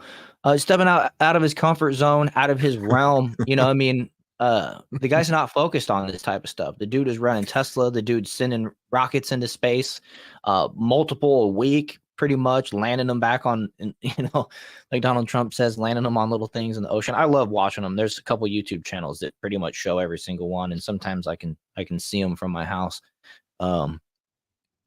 But the dude is completely not in the political realm at all, and he has no political future aspirations because simply the guy isn't American born, so he's not like trying to play this long game where he can eventually be the president or something like that, unless he thinks like Cenk Uygur and believes that somehow he can get himself elected even though he's not born in this country. But I don't think that Elon is actually like that, and so he's just doing this for the sake of like his principles and his beliefs. I don't think that the guy's got enough money. He's not bought. And it's cool to see somebody with so many followers actually like wake up, take the red pill or whatever pills. But once you start, you can never go back. Right. and so it's just cool to see like whenever people that believe like the same stuff as you are able to like post something and literally see it get hundreds or not hundreds of millions. Well, I mean, what the Donald Trump interview that he did, I think got 200 million impressions or views or whatever. I mean, a view that was like within 24 hours. Yeah, like more than that after. A view on X isn't necessarily mean they watch the whole thing, but I mean, that kind of reach has to be spreading information to the right people to influence them and show them the truth. And I just appreciate that. And I this guy doesn't have to do this at all. He could just he could just be making money as a billionaire and not he doesn't care. Yeah, right there. I've had FU money, look out world, going straight up Sodom and Gomorrah. That's funny, TNT cycles. But yeah, it's just this dude could just stay in his lane and just try to focus on his enterprise and making his stock value up higher for Tesla and stuff like that. And instead he's risking for the sake of being canceled and for the sake of cancel culture and just all that stuff. And I just appreciate it that, a little rant trying to prop up Elon like he needs it. But I just think it's cool. I think it's really cool and I respect it. And Elon. Right. Jay said, "Do you think his son had the operation?" Dang. I wonder if Elon like paid for it. His money paid for it at least, I would hope not. I know, right? I doubt that he did. Could be another situation where it's like the Jeff Younger story. Maybe the wife has a good portion of money, or ex-wife, or I don't even know if he's ever been married, but could be something along those lines. Yeah. His child support. Yeah. His child support did. Yeah, exactly. And then this is the final one that we have on the election, the election stuff. And then I think we'll spend the rest of the show talking about Kamala and Trump and the interview. 50 million a month. Good Lord. Is that what his child support is? Oh, you said question mark. Okay. It's got to be obscene, I would imagine, especially being a California resident too. So right, and he's got like 12 kids. So I guess if you spread that out, whew. Sorry, I was reading comments. Anyways, let's play this video here. This one is another one from George. Like I said, he's all over this. Where's this one from? This is a clip from PBD. Oh, PBD. Okay, I like PBD. All right, we'll play this. It's 5 minutes. For the reasons that we don't want to put a logo, this voting system technology company name is just a fake name, because I have been using this particular machine in filming a number of training videos, some of those for the government, just to show vulnerabilities like USB vulnerability, which we are going to be using. This machine actually have many vulnerabilities, and at time when this was still in use, this was called the worst voting machine used in the United States. The worst voting machine used in the United States. And where was this used? That was used in Maryland. It was in Virginia. I don't have the complete list what all places it was used, but it was fairly widely used. So what we are going to be exploiting here is a USB vulnerability. The USB vulnerability is amazingly good to identify because it's easy to mitigate. You just stopped access to the USB port. I have plugged here a extension cable just that we can see that the actual USB port is behind there and it's accessible by the voter. I'm using here a commercially available USB computer called Bash Bunny. It can be many other devices. This is just an example. This particular device is $120. You can buy it from online. And I have pre-programmed it. And if this would be a real attack, the attack will take 6-7 seconds. I have slowed it down and make it visible so that the audience can see what is happening. So when I'm plugging it in, this is the Schrodinger's USB stick is always wrong way. So the computer starts. Never line it up perfectly. It's doing its magic. The moment you see that the screen is changing, that is when the hack would have been already done and I would be unplugging it. But I'm just showing this number of things. So now it would have been done. It's showing you the program manager. It's showing you now the command prompt.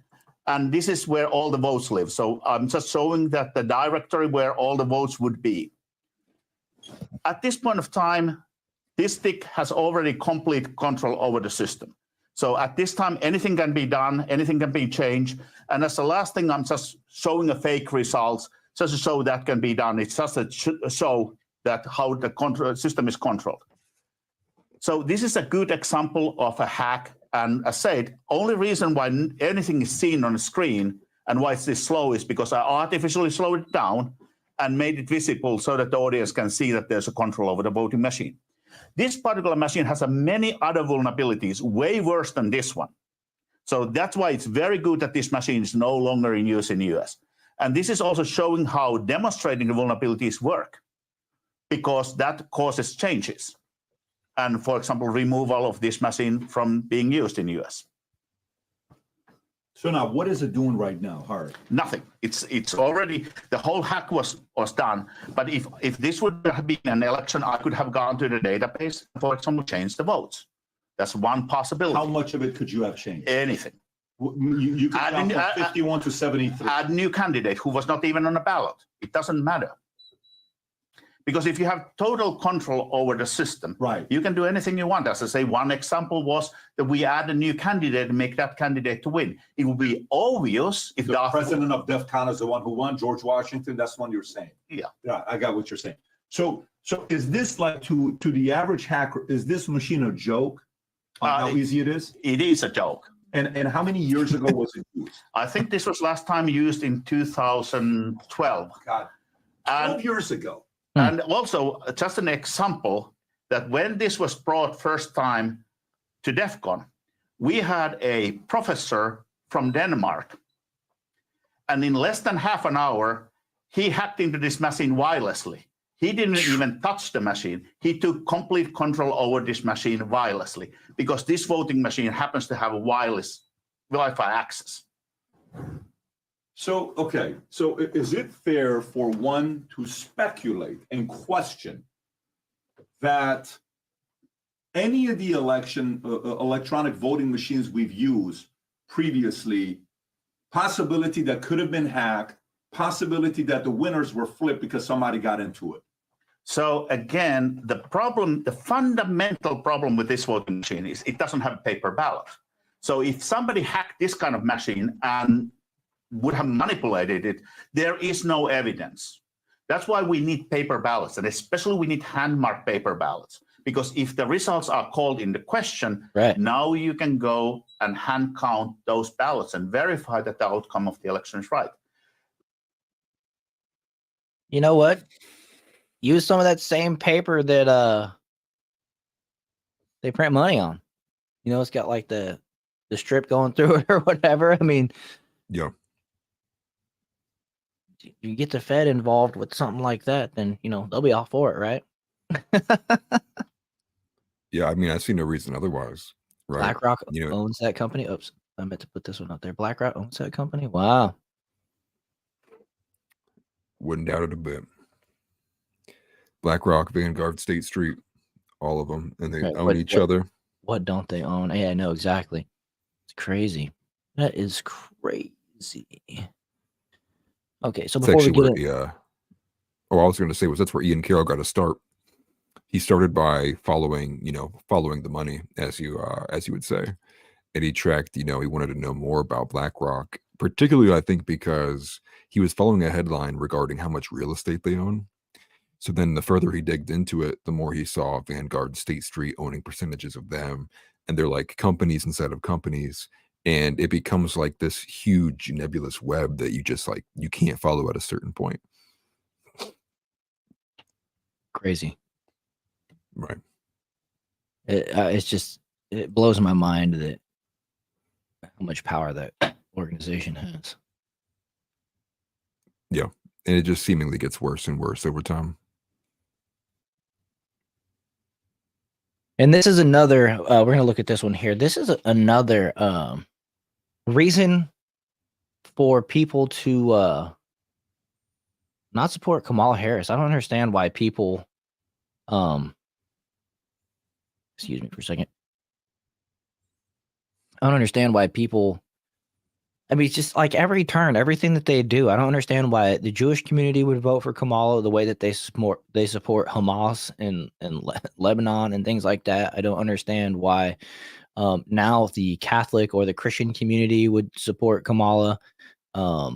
It's just one after another. You know, they always say that Trump is so brash and mean tweets, and he's, you know, why do people like Trump? Because he doesn't align with you. And it's like, this woman doesn't align with anybody other than the people that she's, you know, been involved with in the past that somehow she was able to fail upwards with. You know what I'm saying? Like, it's just crazy. Like, just one at a time, just piss off everybody.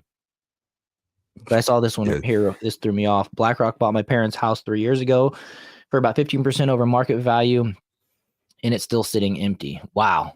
That's crazy, TNT.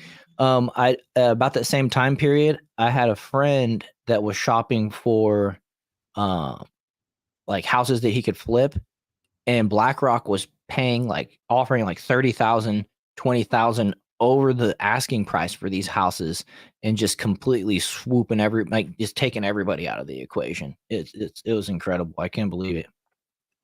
Being part of the process to ensure illegals have somewhere to stay. Well, that and they want to turn the rest of the Americans into a rental class. You know what I mean? They want to own everything, and they don't want any. You know, you own nothing, eat the bugs, and be happy. I mean, let's get ready to say that. Yeah, right. And you know, that really doesn't affect some of us who have already got into home ownership before they really started this process, but it affects our kids. You know, my kid in her 20s, dental assistant, makes more money per hour than I ever have, and somehow can only afford to rent an apartment, you know, and that's with the roommate. So it's disappointing, you know, and I literally see the connection to how they're making it so much harder for kids to pursue that American dream that me as a father promised them. You know what I mean? Us as fathers and parents promised them that they would be there for them. You know, it's sad. And yeah, BlackRock is behind the DEI agenda. We learned a lot about that during that Bud Light process. You know, Bud Light and Target. We learned a lot about that. That's when they pretty much got exposed, and they even went so far as to try to change DEI to another phrase. I can't remember what it was, but it didn't stick apparently.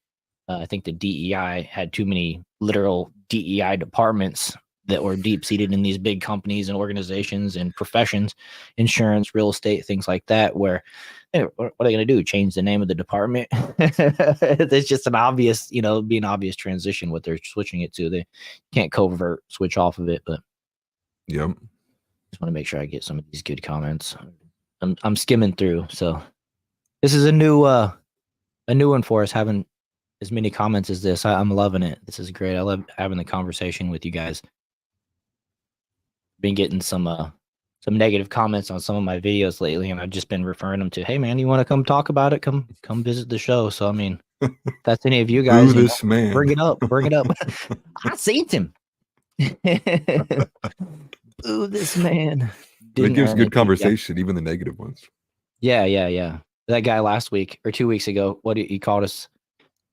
What he tried to call us? Oh, it was the Russians. We were Russian agents. Yeah, we were Russian agents. I had to say, hey man, you tell me what it looks like to the end of the war in Ukraine looks like, and then we can have the conversation. He didn't say nothing else. Yeah. Where's my Russian money at then? Right. I know, right? Tenet already got closed down. Dang it. Yeah, they're on to us. Really funny. So anyways, back to what I was originally saying is apparently, and you'll hear it here, and I can't seem to make it out, but Scott Pressler followed this up in a tweet, and maybe I should actually just go to my profile because I have the Scott Pressler version here. Shout out to Scott Pressler, by the way. If Trump wins Pennsylvania, Scott Pressler will be one of the main big reasons other than Trump himself. And so, if you don't follow him, if you guys got an X account, check out the persistence over there. Scott Pressler, he's doing a wonderful job for, Trump, really. Republicans, registering Republicans is what his main focus is. And he's part of why Bucks County has flipped Republican, a few other big counties there in Pennsylvania. So anyways, let's go ahead and play this clip. Maybe I should have played yours because it's longer.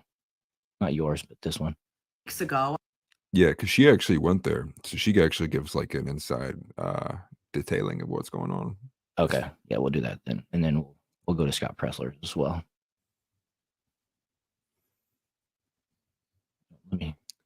Thank you for subscribing, Dave. Appreciate it. Yes, thanks, Dave. That's awesome. So a few weeks ago, I attended the Trump rally here in my town. I guess while we're at it, if you haven't hit the like button, please do hit the like button as well. Before I dive into what I'm about to share, here's a peek at that. Well, today I found out that Kamala Harris was coming to my town, so I decided to go. I wanted to see the differences. Notably, I had to show my ID to get in to see her. But anyway, I was making a video talking actually about how sad I was that the loudest cheering at the rather small event came in support of abortion. When I panned over to the crowd and to her speaking, and I caught something I wasn't expecting. Check it out. Not a lot of energy here, but everyone just cheered and screamed for killing babies. So that was disappointing. Anyway, here she is.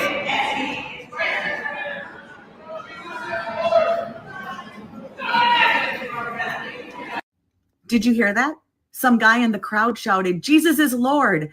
And Kamala said, "I think you're at the wrong rally." And then she said, "Try the smaller one down the street." Everyone laughed and laughed and cheered, but I was at that rally. There were almost 7,000 people at it. Today they said there were 2,500. Appreciate that. Nobody waiting. It's awesome. Open spaces.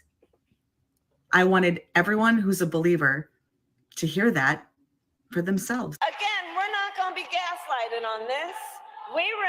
You notice how she's changed her accent for this speech as well. Yeah, doing the code switch in here. Right. And when we move on to the Brett Baer one, I got something that I have to point out that I have not seen anybody point out yet. So I'm looking forward to sharing that part with you. Remember, Donald Trump hand-selected 3 members of the United States Supreme Court with the intention that they would undo the protections of Roe v. Wade, and they did as he intended. Oh, you guys are at the wrong rally. Oh, really? I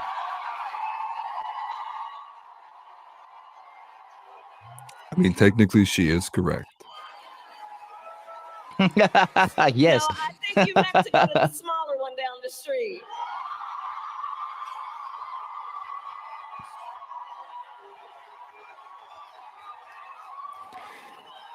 She's used to smaller ones. Yeah, just cringe. I wanted to answer Cora. We start at 8 p.m. Eastern time every Saturday, and then I won't forget to post a link in Chris's Discord. I actually did post a link in Chris's Discord for this show, but I appreciate the reminder. Donnie Brooke, thanks for that $10. That's awesome. That's over there on Atlas Thugs. That's sweet. Appreciate the support. And then Yes, very much. Oyden Howard, you asked, do I post on Rumble? I used to, but for some reason, Rumble isn't showing me any love. You can see I'm at 23,000-ish here on YouTube subscribers. I'm at 19 over there on Rumble. The name of the channel is called What in the World, WARROL. And I quit posting my videos over there about a month and a half ago, just because I was a little discouraged by it. But I think I will, because you reminded me that we should at least stream these shows over there on Saturdays. So I think I will next week. I'll set it up to where the stream is going out on Rumble and YouTube. But yeah, if it's the channel over there, I'm going to change the name. But I changed the name of this one about that same time to America First TV, and I didn't change the name over there just because I was a little discouraged by them. But yeah, I appreciate that reminder. Yeah, and outside of YouTube, I also stream to X as well. Trying to use X a lot more because I do see it, especially because they recently upgraded like the payout feature. They changed it from like advertising impressions to actual rate of interaction from other premium users. So they altered it a little bit. And obviously, it resulted in a lot of conservative accounts getting a huge payouts this last pay cycle. Nice. Sorry, I was reading through here. And so, yeah, let's go over to Scott Pressler's response because, oh, that's home. That's not my profile. Elon's always at the top whenever I refresh. It seems like, oh, should we play that? That is so funny. Is anybody fans of Freedom Tunes in here? You have to play this. This one got me so good. This made me laugh. I'm gonna play that after this part. I don't want to switch and then switch back, but that's coming up next. That's hilarious. It's so good. Okay, so Scott Pressler, it's real. The scoop. He just spoke with 2 La Crosse University students who were kicked out of Kamala's Wisconsin rally for saying, quote, Jesus is Lord. It's real. It's corroborated. And he actually added the 2 accounts from the people that were directly kicked out. And this is a different video of the people getting escorted out of that.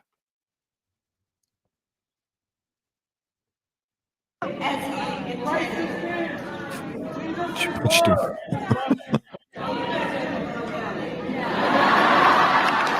You hear them right there? They said Jesus is Lord right before she said you guys are at the wrong rally. So no doubt. Thank you, Dodger. That's pretty cool. I appreciate you saying that. Love the dog pictures too. Abigail Shepard said, if you're a Christian and still voting for Kamala, you're not a Christian. And I couldn't agree anymore. Yes, I agree with that. Let's see here. Sorry. I'll just start that over just in case you guys didn't hear it. It's, obviously the person doesn't have a mic, so see if you can pick that out. By the way, I like all the dog profile pictures. That's cool. I'm a dog person. My dogs are my kids.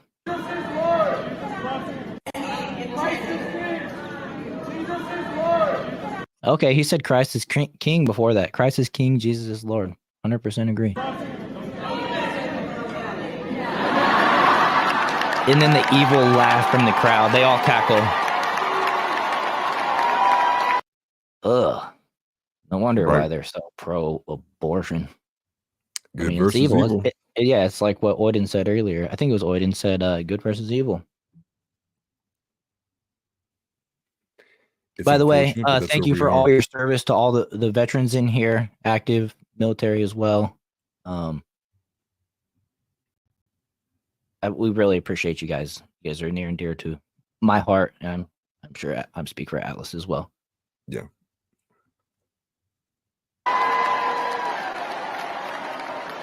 But one more time for those that didn't hear it.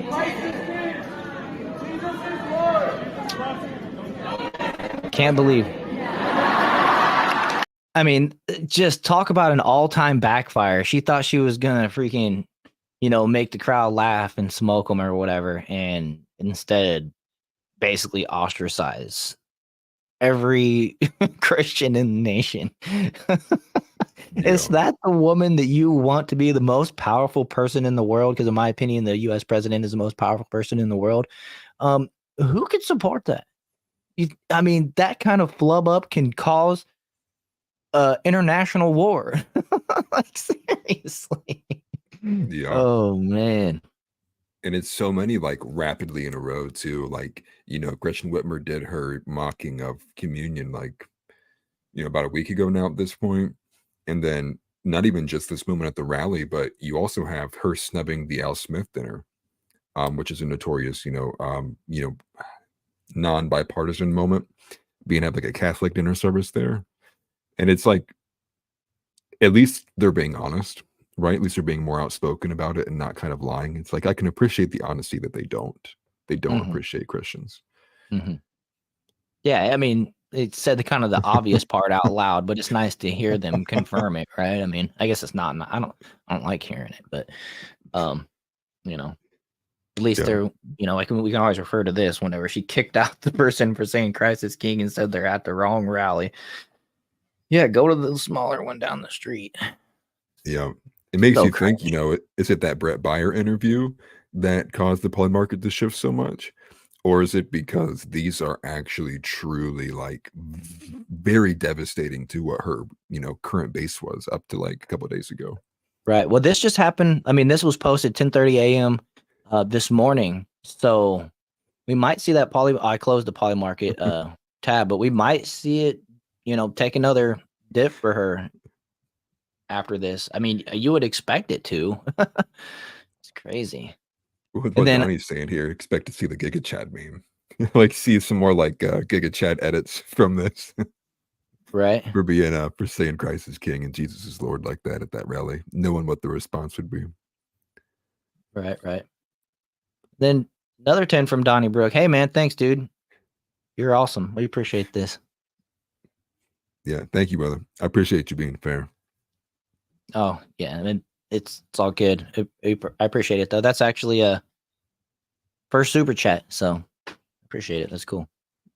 Oh yeah, congratulations for having the first super chat here. Yeah, thanks. Then I wanted to. Is this another angle? Oh no, that's the same one. I went back. I wanted to play this. We're gonna move on to the Brett Baier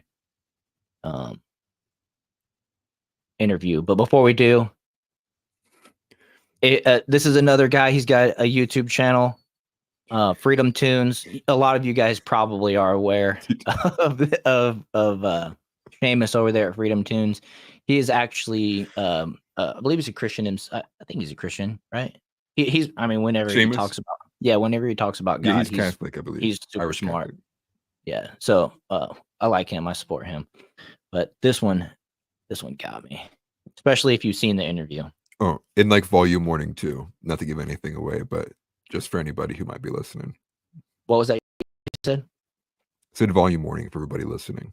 Oh, let me turn it down and then I'll dial it up just in case.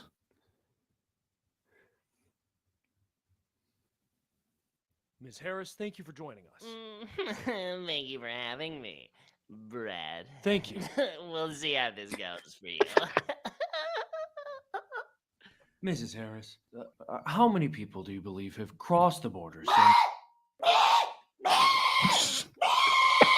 Miss Harris. Kamala, please. Mrs. Vice President, it's a simple question. I'm speaking. Excuse me, I'm speaking.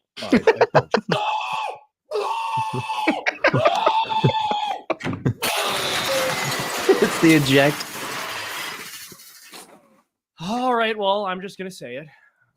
She destroyed him. Oh, my gosh. Right? Oh, golly, he's so embarrassed. I bet those Republicans are regretting that one. Come on. Become a member at freedomtunes.com for exclusive cartoons. This is so good. That one he knocked out of the park. Like, I think that might be his best comic he's made so far. I've followed him for a couple years now. That's fantastic. It was so good. I mean, just the first part where she's she's screaming, cracks you up, but then cuts to the CNN, not CNN, and they do the very the obvious, right? You know what I'm saying? The complete obvious, what you expect them to do, and come out and be a shill for the Democratic Party, just like they always are, and say that she did a great job and try to make it, because they lie to their audience consistently, and it's just it's so funny. Part that gets me is she just cuts back and she's like, excuse me, I'm speaking, just to go back to the screen like a banshee. Like, it's so good. And then Oyden posted, chatted here, we all need to teach YouTube a lesson on violating the Constitution. I got to tell you, I'm looking forward to the day that Rumble can compete with them, but just right now, it's just not there quite yet. Chris is doing a great job over there. I love how steadfast he is. Chris Pavlowski, the CEO over there. I think he's a CEO. I don't know. He's the main guy over there. I totally appreciate everything that he does. It's just, it wasn't working for my channel yet, so maybe I need to implement the name change over there and start posting again. And maybe you've convinced me to start doing it again. Just keep going the hard route potentially. But yeah, I appreciate that. I do look forward to it. You should also post to X too. Don't forget that as well. Any ones that you have that do really well, or any clips like that, make sure you post them to X. Yeah, I should. I was sharing the link on X, and just like any big social media platform, they don't like it when you post the link that actually like takes you off of their channel. So I wasn't getting off their site, I should say. So I wasn't getting very many impressions or anything like that, and I kind of stopped too, just from lack of response and reaction. But I got a 5. Thanks, Dodger. That's awesome. Appreciate you. Yes, sir. Big thanks to Dodger 12. Here's a 5 for the cause. Harris must be prevented from winning. Vote like hell. That's right, and vote early. Go out there and vote early. I'm actually going to vote a week from tomorrow. A friend of mine from church is working the polls, and so I'm gonna go over there and visit him and cast my vote early. Looking forward to it. Let's see. I'm glad you guys are familiar with Freedom Tunes. That's cool. And then okay, so let's go ahead and you looking for the interview? Yeah. So it's in the raw materials section. It might be towards the bottom. We only got 12 minutes left. Do you guys want us to play the interview, or should we do some one-offs? Let us know in chat what you guys would prefer to see, because I kind of feel like you guys probably have seen the Fox News interview with Brett Baer. But the main thing that I wanted to cover was that the last thing that we just showed, where Kamala kicks out the people for saying Christ is king and all that. Oh, Kukla just joined. What is up, Kukla? You just missed a Freedom Tune skit. You should scroll back on the live and watch it. That's hilarious. Oh yeah, it is hilarious. A+ quality, A tier. I love this comment. I read fluent typo. Me too. I type fluent typo. You should have seen the messages me and I was sending Atlas Thug before the show. I couldn't spell anything. No. I just gave It's up funny. trying to correct them. No, I feel that. Fluent typo. I also have another friend who he loses every battle he's ever fought against autocorrect. So you gotta learn how to speak his language. Yeah, right. For some reason, autocorrect thinks I like to type duck a lot. That's when you got to go actually into the settings and enforce the word. Right. This is what I mean when I say this. Yeah, a funny story about autocorrect real quick. I have a group chat with my friends, my hunting buddies back home in Kansas City, and we all play fantasy football and we do deer camp and stuff like that together. And we're a pretty tight-knit group from high school friends, which is awesome. I don't know if that's all that common anymore nowadays, but one of the guys' name is Darren. And every time I'd go to spell his name, it would autocorrect to Drain. So one point a couple years ago, he just became drained. I quit fixing it, and everybody else agreed that they're tired of it. So this dude's name is Drain now. Pretty funny. That's good stuff. Yeah. All the Darrens out there.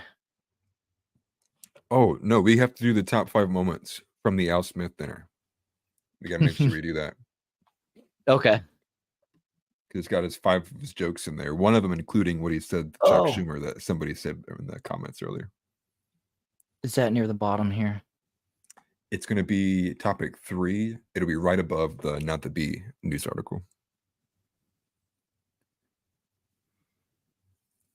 Right above it. Define L's. Yes. Yep. Who is also a phenomenal account to follow on Twitter, if you don't already. All right.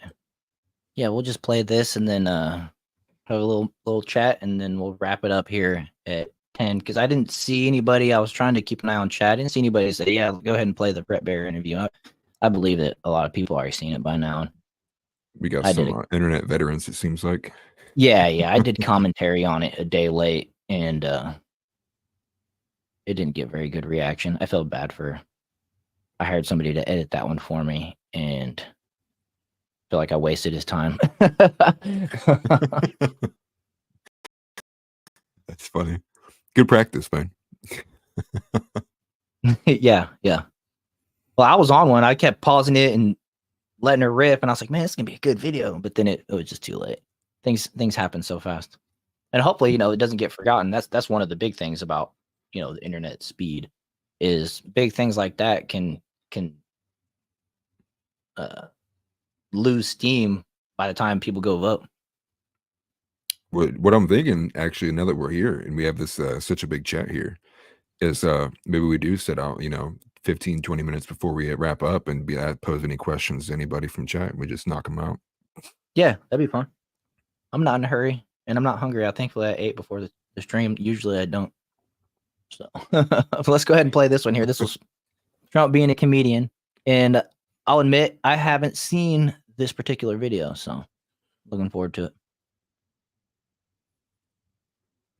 I used to think the Democrats were crazy for saying that men have periods, but then I met Tim Walz. Well, I'd better wrap up because Mayor Adams told me earlier that I needed to make this one very quick, especially the city has reserved this room for a large group of illegal aliens coming in from Texas. There's a group called White Dudes for Harris. Have you seen this? White Dudes for Harris. Anybody know? Are some of you here? White Dudes for Harris doesn't sound like it. But I'm not worried about them at all because their wives and their wives' lovers are all voting for me. A major issue in this race is childcare, and Kamala has put forward a concept of a plan. A lot of people don't like it. The only piece of advice I would have for her in the event that she wins would be not to let her husband, Doug, anywhere near the nannies. Just keep them away. That's a nasty one. Chuck Schumer is here looking very delighted. Gotta laugh for a second. All right. He's naturally talented. So good. Yeah, definitely. He's been roasted probably multiple times in his career too. I mean, you pick up some stuff. Very glum. Disney. Schumer is here looking very glum. He's down here. Disney looks glum. He looks glum. He's like, don't touch me. But look on the bright side, Chuck, considering how woke your party has become. If Kamala loses, you still have a chance to become the first woman president.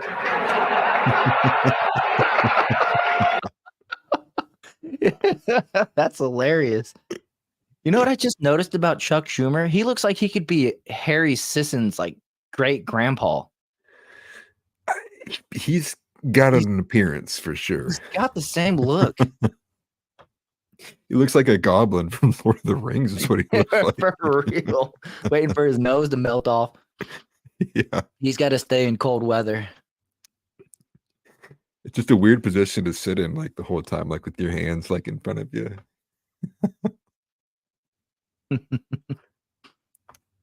Oh man, that was good. I can't believe Chuck Schumer sat there. I know, what was the it? room The was House full of dinner. Okay. yeah, that's So he what was. Go ahead. I was going to say. That's what Kamala Harris didn't go to. So that's why she recorded that SNL skit with that old actor for a pre-recorded thing to be played at the dinner because she chose not to go. And what's wild is like I can't remember the name of the last person who chose not to go to the dinner, but they did awful in the election. Now, not to say that that's what the dinner is going to be the end all be all, but if history repeats itself, we have some good news to look forward to. Yeah, definitely. That Chuck Schumer one got me. I really can't get over the fact how much he looks like an older version of Harry Sisson. Maybe that's why Harry's in it so much. It's like family thing. I wouldn't doubt it. I would not doubt it. I gotta pull up a picture of this kid. Oh, he's like GQ trying to pose. Yeah, white man for Harris, dude. Sounds about right. Yeah, and if you guys, in reference to that joke that Donald Trump made there, if you guys didn't catch that white dude for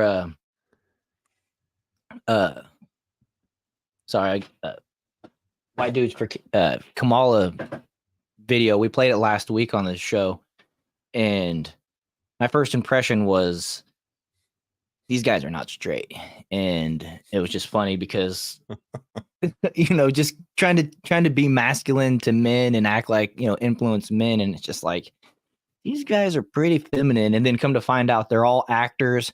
One guy claims to be he's able to what do you say, not bench press, one of the lifts. Like I can't wait to braid something like braid my he daughter's can hair deadlift so hard. 500 pounds and braid his daughter's hair or something like that. And I was like, yeah, right, dude. He doesn't have kids in real life, so they're all just a bunch of fakers. They hired a bunch of actors to try to fool people. I don't think very many people were falling for it.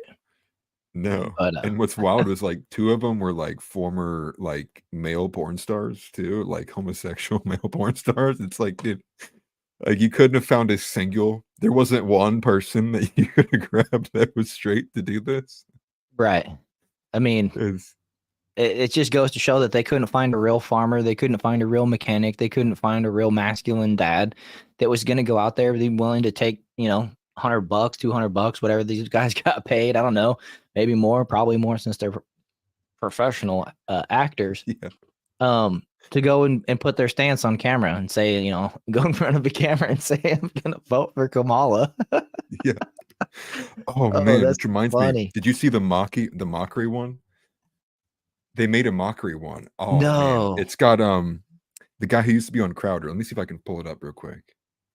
Because that one's Garrett? hilarious. Yeah, I think that's his name. Yeah, Quarter Black Garrett. Is that what he goes by? Yeah. Oh my gosh.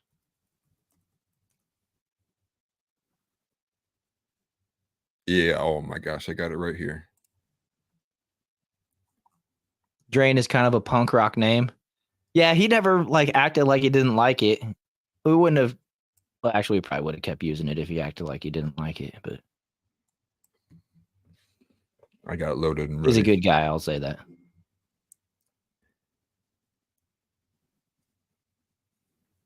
First election since '76 without. Excuse me. First election since '76 without Biden, Bush, or Clinton on the ballot. Deep state versus the people. Right, exactly. But yet Trump is the one that's the threat, and all these other people have been out there literally passing laws and career politicians, but Trump is the one to worry about, right? Kamala's gonna fix it. Yeah. It's just such a joke. Like, you say it out loud, the say it out loud test. It's, I feel like I'm gonna get clipped here. People are gonna start saying I'm voting for Kamala because I was joking about a second ago when it came out of my mouth. I was like, I just said those words in succession. Yeah. You'll be on the Young Turks. Look how Kamala's winning over there. Trying to get that Young Turks money. Speaking of which, posted a good video on Anna Kasparian having a conversation with I think her name was Jillian Michael. Never heard of her before. She's the former The Biggest Loser trainer. She like used to be on there and would like be one of the leaders on the teams there. And it was cool seeing Anna basically explain her experience with the left, and that was on the heels of her writing the letter that's saying that she's basically leaving the left, but she's saying that she's not a Republican or whatever, but I then followed that up with a video of Jimmy Dore explaining his experience at the Young Turks. And did you queue up that video? Yeah, I got it ready. Okay. Jimmy Dore explaining his experience over at the Young Turks, and it was interesting. He pretty much put him on blast. It was really good. I'm loving. Yeah, Jimmy Dore's been on fire lately. Yeah. Are you ready for it? Yeah. Let's go ahead and watch this. This is the parody of the White Guys for Kamal. Oh, I'm not getting any audio. Oh, no audio? Maybe I'll have to look it up. You want to send me the link? Or? Yes, I'll do that real quick. Are you right? Because I think the first thing I shared was the Harry Potter banking goblins. He does. Hey, don't insult Warwick Davis like that. That's actually very accurate. Let me send this to you, Will. Hey, thanks, JB. Appreciate you coming and stopping in, spending the whole time with us. It's awesome. I just messaged it on you on with X. Okay.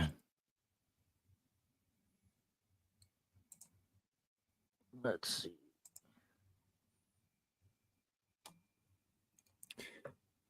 Okay. Yeah, take care, Jay. Yeah, man. Hopefully see you next week. I'm going to try stopping in on Chris's streams a lot more in the future as well.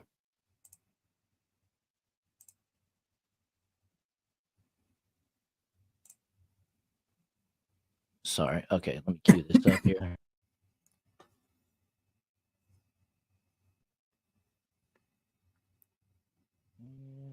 Oh, yeah, let me do this. I'm a man. I'm a man. I'm a man. I'm a man. I'm a macho man. I'm a macho man. That's Dave Landau. Steaks. I lift barbell weights. I can fit an entire can of Foster's in my mouth. Anyways, you think I'm afraid to get my hands dirty? You think I'm afraid of bears? It's Alex Stein. Bears. Yep. I'll tell you another thing I'm sure as shit not afraid of. Women. All of my besties are women. I mean, everyone in my book club is a woman. Last year, I did a wine tour in Tuscany with women. I'm physically attracted exclusively to women. Ew, gross. A woman wants to be pregnant? Well, I'm man enough to give her my full-throated support. You already had me at full-throated. Because I'm man enough to raw dog a flight. I'm man enough to raw dog and because I'm man enough to support women. I'm sick of so-called men dominating, controlling, and belittling women. That's what I'm here for. Pound me like a chicken breast. I'm man enough to not ban young women from reading Little Women. You know, I'm not actually sure anyone wants to do that. Put on a scary clown mask and tell me I ain't. Because I love women who take charge. And I'm man enough to help them win. That was better than the actual commercial. Oh, that Tim. You should get tested. Dave Landau is so funny. I miss him from Crowder. I don't watch him that often, but I thought he was a great addition to that show. Yeah. Yeah, he's one of the ones that had a bad split with him, I think. Yeah, he did. He ended up having a bad split with him, unfortunately. That was funny. I'd never seen that before. I didn't realize it was going to be Dave and Alex Stein, and the other guy looked familiar too from Crowder's show. I assume he's probably not on there anymore as well. No, Donnie knocked it out of the park, dude. Chuck Schumer's only slightly less offensive to look at than his niece, Amy Schumer.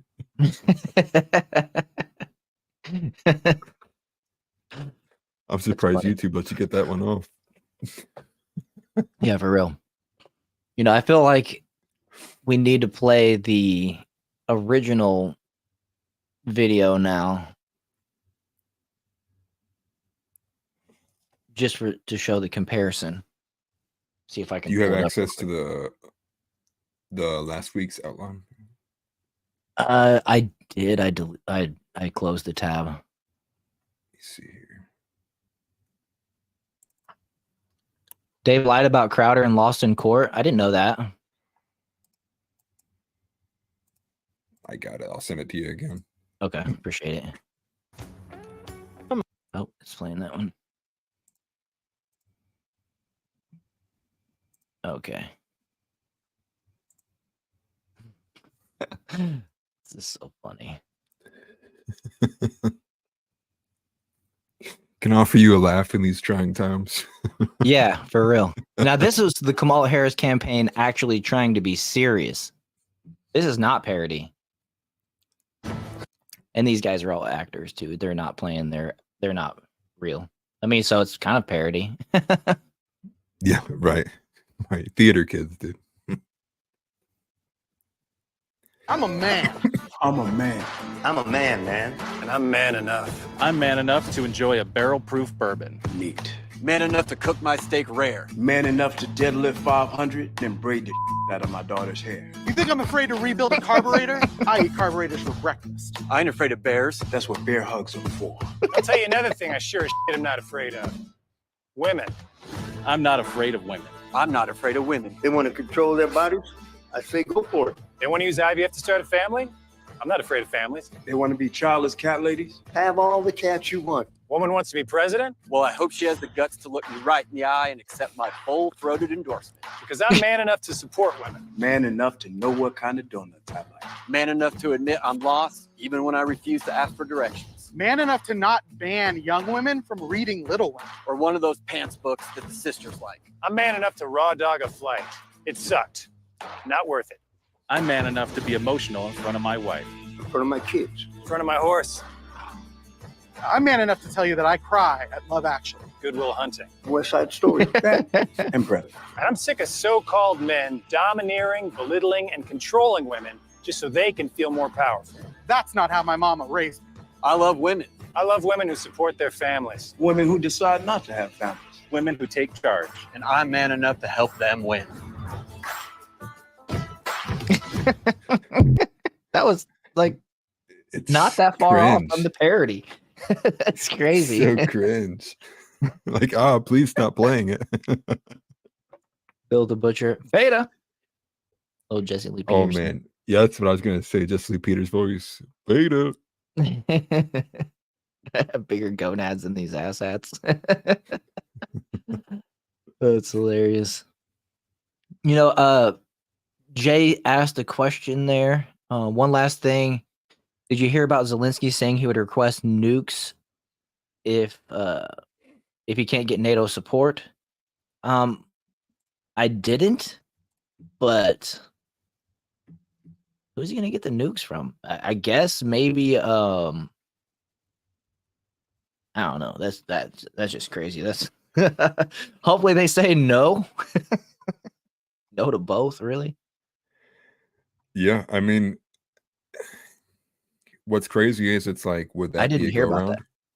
Would we go around NATO and give them nukes anyways, seeing how our government seems to be completely hand tied to them? I hadn't heard of that either, but I'm not surprised. Doesn't shock me whatsoever. Right.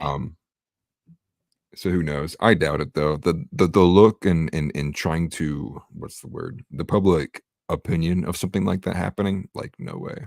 I'm sure even people who are super pro Ukraine would be like very hesitant to forward something like that. But as far as I understood, I thought Ukraine was already in possession of nuclear weapons. I thought that was the whole reason why Russia's kept the fight in a proxy format. So maybe they just want more. Yeah, that's just crazy. I mean, talk about escalation. I mean, maybe that's the only way Zelensky sees that he can win the war. That's just, I don't know. I'm awestruck by the audacity that Zelensky would even think that he could ask that question. I don't know. We need Trump. Interesting. We need. We don't need 4 more years of this current administration. And no, I mean, they're basically making. I mean, Trump's already got my support, but they're making me want anybody besides Kamala and Biden at this point. Yeah, also not be a part of NATO. Yeah. From what I'm seeing here, there's an update actually. Part of separating from Russia was that they took all the nukes out. Today is the 19th. Okay. So from yesterday, Tim Walz is reporting that Zelensky has suddenly decided that Ukraine doesn't want nuclear weapons. And he said that's after saying a day earlier that it was either NATO membership or nuclear weapons. He's now threatening NATO. So it makes you think, what kind of leverage does Ukraine have? Only thing that my mind goes to is Ukraine got blackmail. Are they a tier A group in the Jeffrey Epstein allegations? Do they have like blackmail of that level that they're hoarding over some of these people as leverage? Zelensky was going to them Diddy parties. Yeah. Yeah, it's a joke. I wouldn't doubt it. That's a joke, by the way. But I wouldn't doubt it. I wouldn't put it past him, right? Yeah. He came to America. He's on the VIP list. Parties. He doesn't go to the first parties. He goes to the after parties, right? Oh, there's President Trump once again. He's the pianist. President Donald John Trump is in the house. Just so you guys know. Appreciate you That's stopping in Biden's here, news. President. How's the ear feeling? Hopefully the ear's doing good. I saw your son at a speech the other day. He was great. He looked great. Everything was great. Biden's nudes would stop the world. The world would literally simply stop. Yeah, Hunter Biden was on the board of Burisma. That was the company that was being investigated. I mean, Biden's so corrupt. See, the carburetors for eating breakfast. The carburetor he's eating for breakfast is surely frosted. Oh yeah, it's probably covered in extra sugar too. No, but that's just crazy. Like, who works on carburetors nowadays? You just buy a new one; they're like $5. Like, yep. Because they're out of touch. Some people work on the carburetors, but just run some seafoam through that thing and make sure it runs the fuel out, and you never have to worry about it. Like, the fact that guy doesn't know how to keep his carburetor from gumming up in the first place is a concern to me. Well, that's a real man. Yeah. I feel like that guy's winded working on carburetor. He opened the hood and he's like, man, I'm going to call it here. Come back tomorrow. Time for a break. I'm talking junk, but I've actually been gaining a lot of weight lately. I don't like it. I got to get more active. Thanks for stopping in, Evil Elmo. Great name. Yeah. We appreciate you being great. here. Great talking to you. Let's see. Sorry, I'm reading chat as they're coming in. Some did research on them in the video. Yeah, we actually covered that last week. There's a whole list of like explaining these guys' histories, and that none of them are dads. Some of them were actually like gay dudes. They're all paid actors. They were just literally playing a role. And we used that, and I'll repeat myself, but they're basically, you know, showing no shame that they're willing to lie to the people to try to get you to vote for them. You know, I mean, what kind of representation is that? It's just crazy. Right. Dad bods are in. Dad bods are in. Right? Thank you. I feel a little better about myself.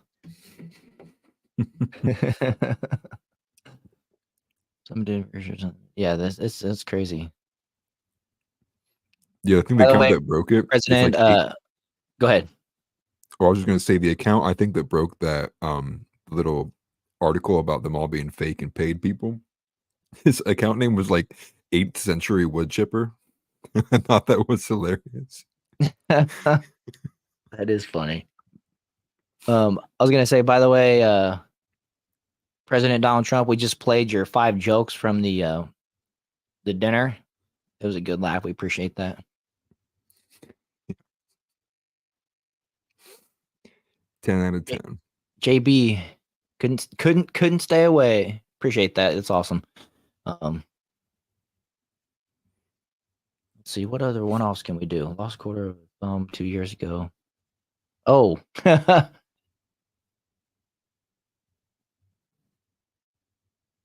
election is we the people versus the establishment. 100% Bill the Butcher. Are you really a butcher? My grandpa is a butcher for his whole career. He retired.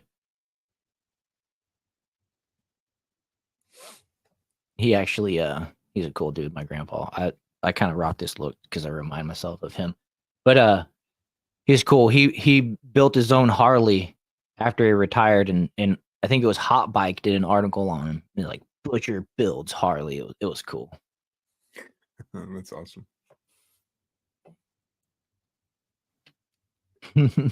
Let's see, what kind of one-offs do we got to do here?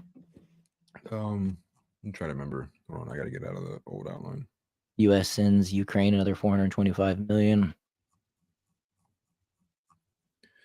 Yeah, just so tone deaf in the middle of the can't forget about the people, the victims of this hurricane. Both hurricanes really, but mostly Helene, that really just completely destroyed and demolished. Not trying to belittle the victims of Milton, but just Helene was, once in a century, I don't even know, maybe longer type of storm, and it just wrecked. I saw a little video yesterday of a woman who was a nurse practitioner in the area, and she was explaining the devastation and the amount of bodies that are piling up and stuff like that, and how everybody's affected. And most people, or not most people, but some people were already living in small like trailers, small houses, didn't have heat, and it's already starting to get cold there. Lots of things like that, and we just want to remember to keep those people in our prayers. So, just to reiterate, because like I said, the news cycle moves fast, and we want to make sure that those people are taken care of. If you go to the bottom, those last two are actually pretty interesting. The one is a trend of people getting on TikTok video. But one is a trend of people getting locked into like car payments for like 469 months. I don't know if you've seen any of that. So people are like, they're like saying they're like what their car payments are, and it's like a 2016. Okay. And then the other one's the Joy Camp for Liberals, which is just some more cringe. Okay, let's check that one out here, because this is criminal. This is a post by a curly-haired demon. Okay. Yeah. But this is criminal. Let's check this one out. Because a 20-year car payment sounds insane. I'm gonna run to the bathroom real quick. I'll be right back. Okay. But yeah, JB said, oh my God, there are a couple of terrible hurricanes. Let's send more money to Ukraine. It just goes to show how tone deaf. I mean, I say they're tone deaf, but it's really just deliberate, in your face. Screw you. I'm doing what I want to do with your money, your taxpayer money. I mean, it's just plain and simple. I used to think that it was like just ignorance, but no, it's complicitness, right? They're in on it. They are doing it deliberately, and anybody that allows this, they're just being complicit with basic evil. America last type of evil with our own tax dollars. And as America First channel, of course, 100% against that. I mean, I believe that and I made this point before on past shows, but we're America's piggy bank. We're the ones that are securing all these other countries.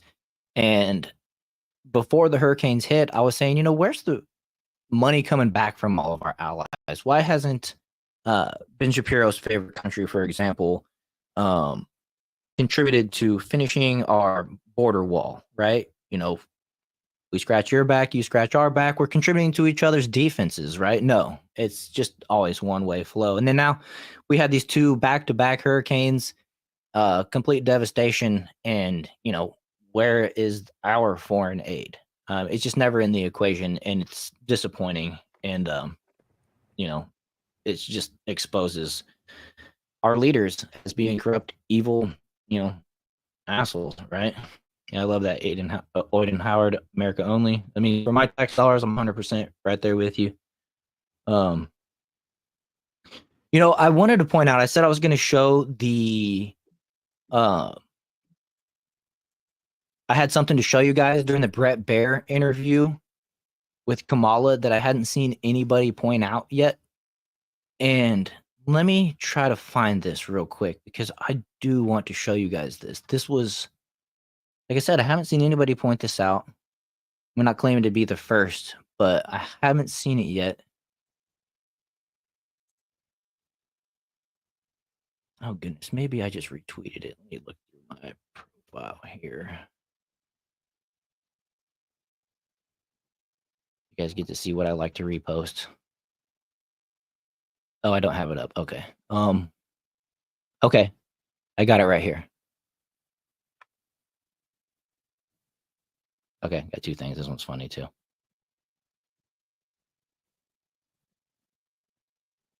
First of all, got a funny meme here.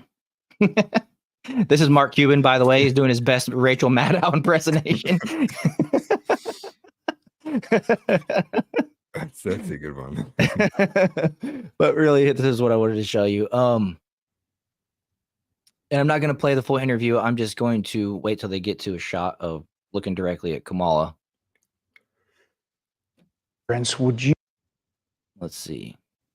Let me zoom in there.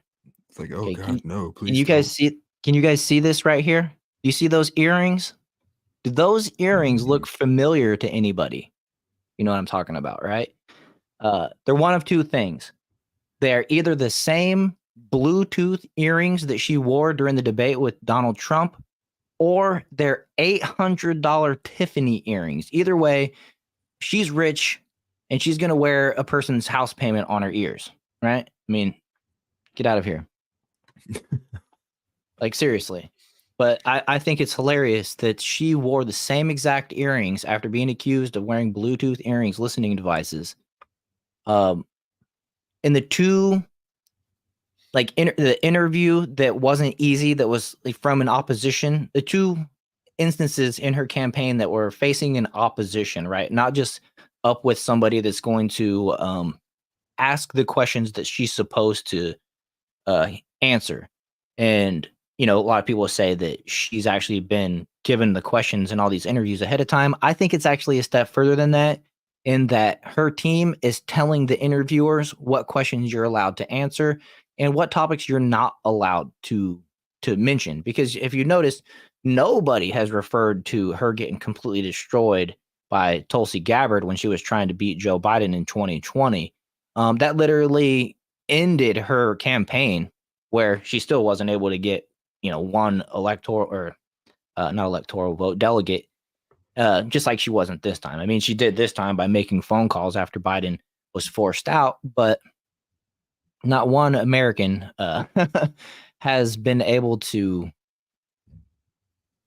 on the Democrat side, is represented, or was 14 million votes for Joe Biden in the primaries, and yet not one was for Kamala. And I don't give me this crap about they were voting for her by proxy or whatever when they voted for Biden. No, that's not how it goes. Nobody cast their vote solely on the vice presidential candidate.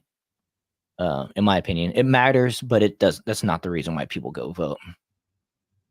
But I had to point that out. I had to point out the same exact earrings. See if I can zoom in. Yeah, Twitter just won't let me. But I mean, you can see it right there. The same earrings. It's just crazy coincidence, right? Makes me think they're the Bluetooth ones, but if they're not, $800 Tiffany earrings right in your face. Tone deaf. And to think you have all of that and you still flail desperately in an interview. Right. I mean, meanwhile, yeah, no kidding. Meanwhile, Trump, his outfit stays pretty consistent. And then, he puts ketchup on his steak. He does things that actually connects with Americans, everyday Americans, that type of stuff where you can relate to them. And she just doesn't What? even try. She doesn't even try. She's an elitist. You didn't feel relatable when she said she fell out of a coconut tree? You didn't relate to that? She fell out of a coconut tree? Maybe Or whatever her dumb joke was. Right. Maybe that's what's wrong with her. CTE. What was it? Oh, I lost it. I gotta press back. Okay, so we were going to talk about this. I just had to cover that part because I promised you guys I had something to show you about that interview that I hadn't seen anybody else notice yet. But this one, change the look here. Okay, this one is about the 20-year car loans. Let's go ahead and check it out. Caleb, please come check my math right quick, because this cannot be right, nor can it be legal. Can't be. Yes, sir. Miss Tendra came out here and got this 2021 Nissan Rogue. Miss Tendra, how much did you put down? All right. How much was your monthly payment? $490. All right. How long are you financing for? All right. Only 324. Congratulations. Yeah. He said only 324 months. Oh my goodness. How many years is that? 20 years? Something like that, yo. Do 12 months in a year. So it's right. I gotta bust out the calculator. It's just under 30 years, I think. 27 years. I mean, that's a 2021. She's gonna have that thing paid off by 2050 at least. Yeah, and it's a used car too. Holy smokes. And it's not even the worst one in this too. I watched this already. It's okay. Let's play more. Yeah. 324 months. There are 12 months in a year. Do you know how long that is? That's 27 years. Oh, I could have just waited. $490 a month for 324 months is $158,000. The future looks bright. Do you want to know how much the car is actually worth? $23,000. The average SUV only lasts up to 200,000 miles. Average American drives about 15,000 miles a year. That means a car lasts about 13 years if you do everything right by it. Keep in mind, she already got it when it was 3 years old. So that's 10 years left on the car. That means she still has 17 years left on the car to pay after the car has gone kaput. That's not even including any interest or any other miscellaneous fees. Whoa, that's not including interest? No. I was wondering, how does she know how much that is? Because they didn't mention the interest rate. She's just talking about straight up. Wow. Yeah. Man, that car dealership is... You're gonna get sued. It's not good. Dang. You know what you could get for this amount? Oh, I want one of those. 260 months. That's 22 years. 587 months. That's 49 years. A 2016 Chevy Silverado with 287,000 miles. That means he may be able to drive it out of the parking lot. $679 a month. $2,000 down. 387 months. That's 32 years. Do you know? I'm in awe. Thankfully, I bought my truck when I did. I got 2 payments left. This is like the 3rd or 4th video that I've seen like this. I can only pray that it's fake. Right. You know, like I hope it's fake. Maybe they're just making these videos to try to go viral for the wrong reasons, but holy smokes. Yeah, TNT Cycles, that breaks my heart. Kids are not that stupid or desperate. I mean, maybe if they go through the public school systems, they are. I don't know. I mean, it doesn't bode well for the public school system, and it also is bad for society as an example for not looking out for the kids. That's why they say it takes a village or whatever. And when there's no village and everybody's trying to convert your kid, they end up making decisions like this. If this is legit, which holy smokes if it is. Yeah, well, I saw there's like a follow-up to it, where somebody had like a long post. And I guess in most states they have some kind of law that's like a used car like contract can't exceed like over 100K over its like blue market, or the what's that called? The blue book value. So there could be a bunch of incoming lawsuits for whoever these people, if this is real. You can only hope so, because you hope these people not get tied with that for the rest of their lives. Yeah, especially if it's coming out of the same dealership. There's going to be class action suit here real soon. And the first girl was, minority, so let some DEI group get a hold of that, and they'll be settling shortly. Yeah. Like when I say that, I'm thinking of the bank that I talked about a couple weeks ago. I remember that story. Yeah, I don't want to get back into it, to be honest, but basically, I'll just say this. There's a bank being forced to open a branch in a place where nobody wanted to buy a house because they weren't getting any loan applications in the area. And it has nothing to do with Americans not wanting to live in the area, apparently. And so they got sued rather than settle and fight. They basically came to a conclusion that they are guilty by just by not fighting it. I mean, that's the signal that it sends. But now they're being forced to open a bank in an area where nobody wants to live, as part of their settlement, and it's outrageous. Yeah. Can't blame the bank if nobody wants to live in an area. I don't know. It's weird how they pick and choose the bad guys in these situations. This obviously has some bad guys at these creditors. You know what I mean?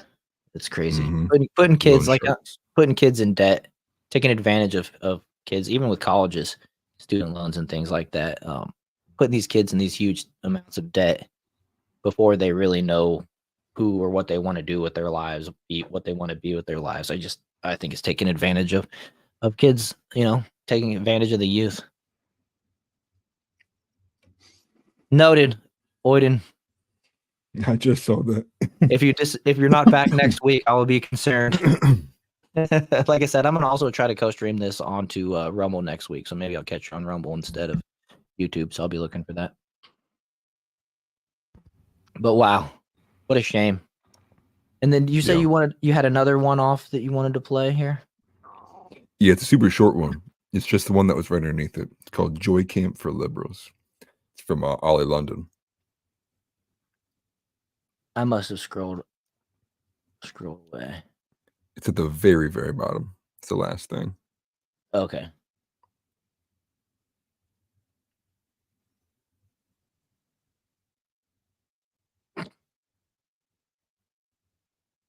It's a bunch of LARPing.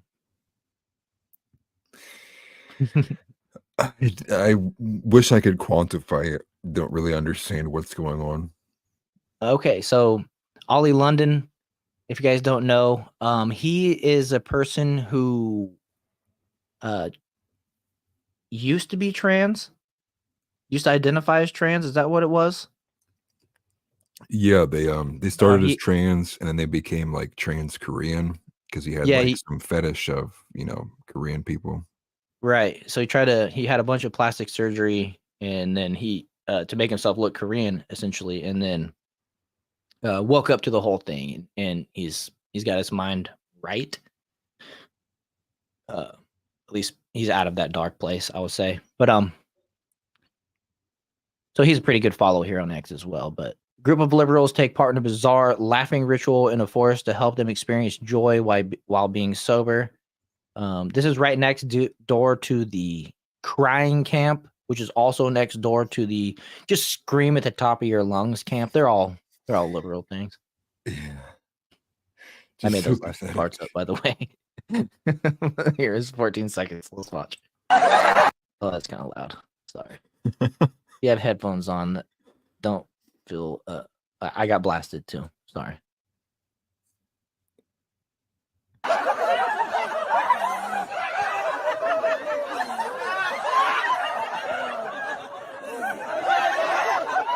What are they doing? They're doing a mental illness. Oh man, doing mental illness. Yeah. Yes, Ollie was brainwashed. He was brainwashed to the point where he permanently disfigured himself.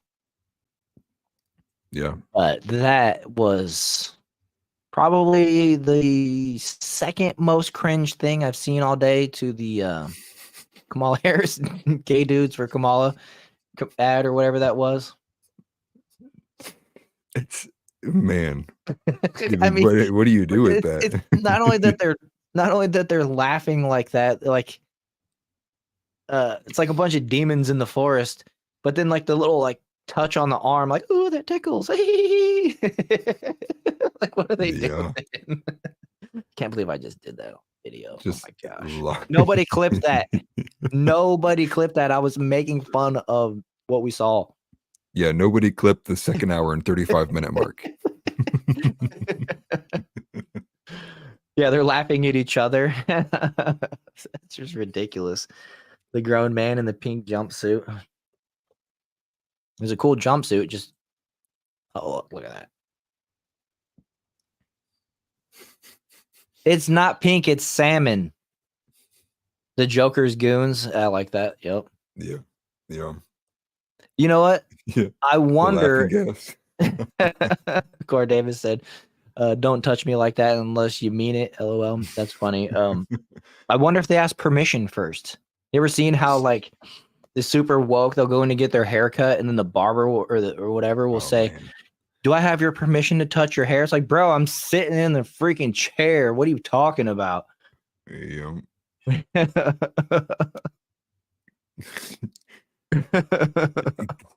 Cringe masters, dude. For real. But these are the people that are they're voting for Kamala. So, if you want to be in, if you want to if this is your type of people, then don't look. Oh man, that's so bad. Just so bad. You've been sentenced to 12 hours in the laughing camp.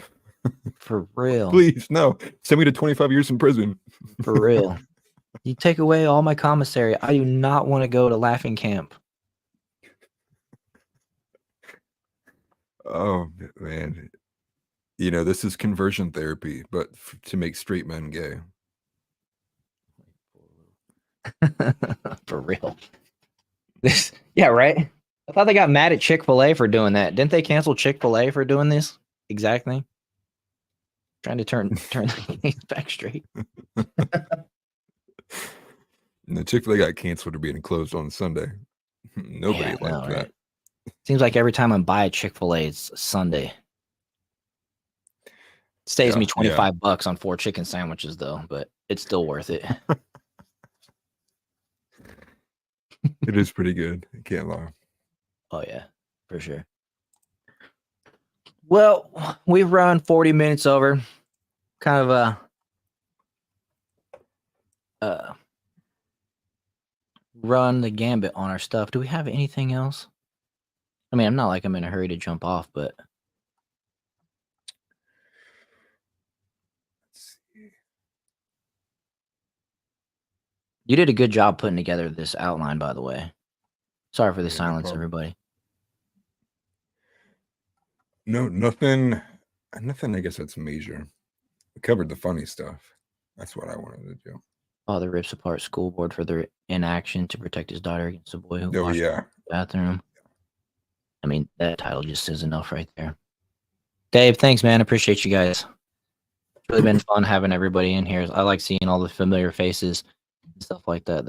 It's really awesome. You guys made the stream great, actually.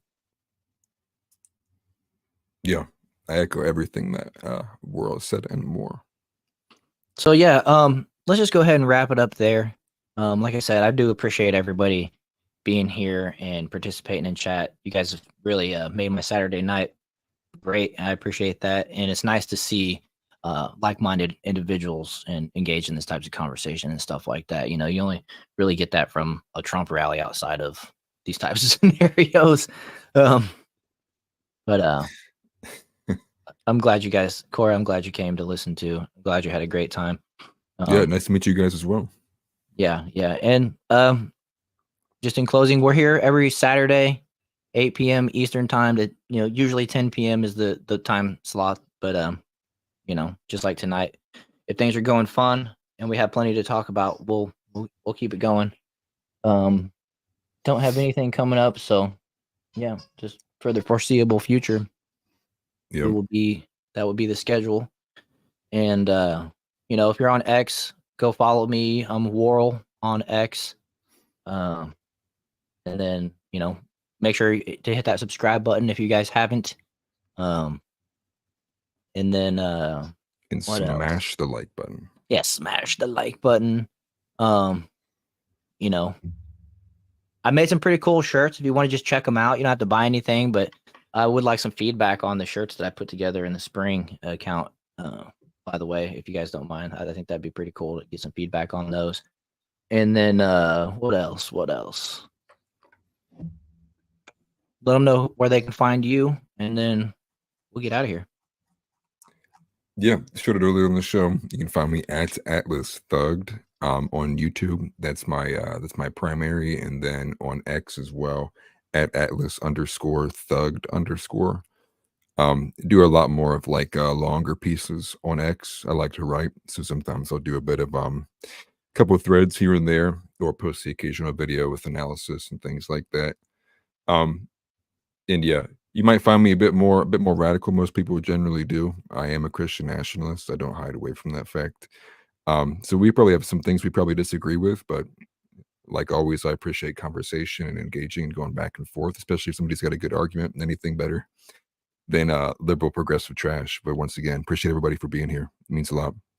Yeah, definitely. And we are the Jar Openers podcast. Appreciate you guys for stopping in.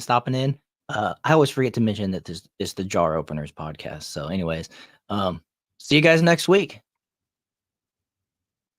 Yeah, but take care, guys.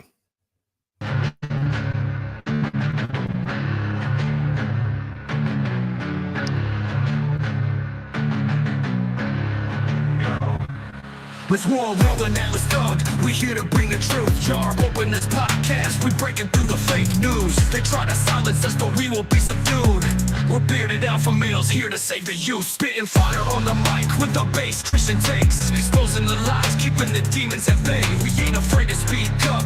We won't be swayed. Jar open this podcast where the truth is laid. Jar openers, cracking open the lies. We're rolling Atlas Thugged. We're here to rise. Bearded alpha males saving the youth from the godless demons, spreading the truth. We ain't playing games, we're on a mission to awaken the masses with our intuition. Pulling out the corruption with no inhibition. Jar open this podcast, sparking a revolution. We're not afraid to stand tall in a world full of deceit. We're the voice of reason, bringing light to the street. Keeping it real, never missing a beat. Jar Openers podcast, where the truth meets the heat. Jar Openers, cracking open the lies. We're rolling Atlas Thugged, we're here to rise.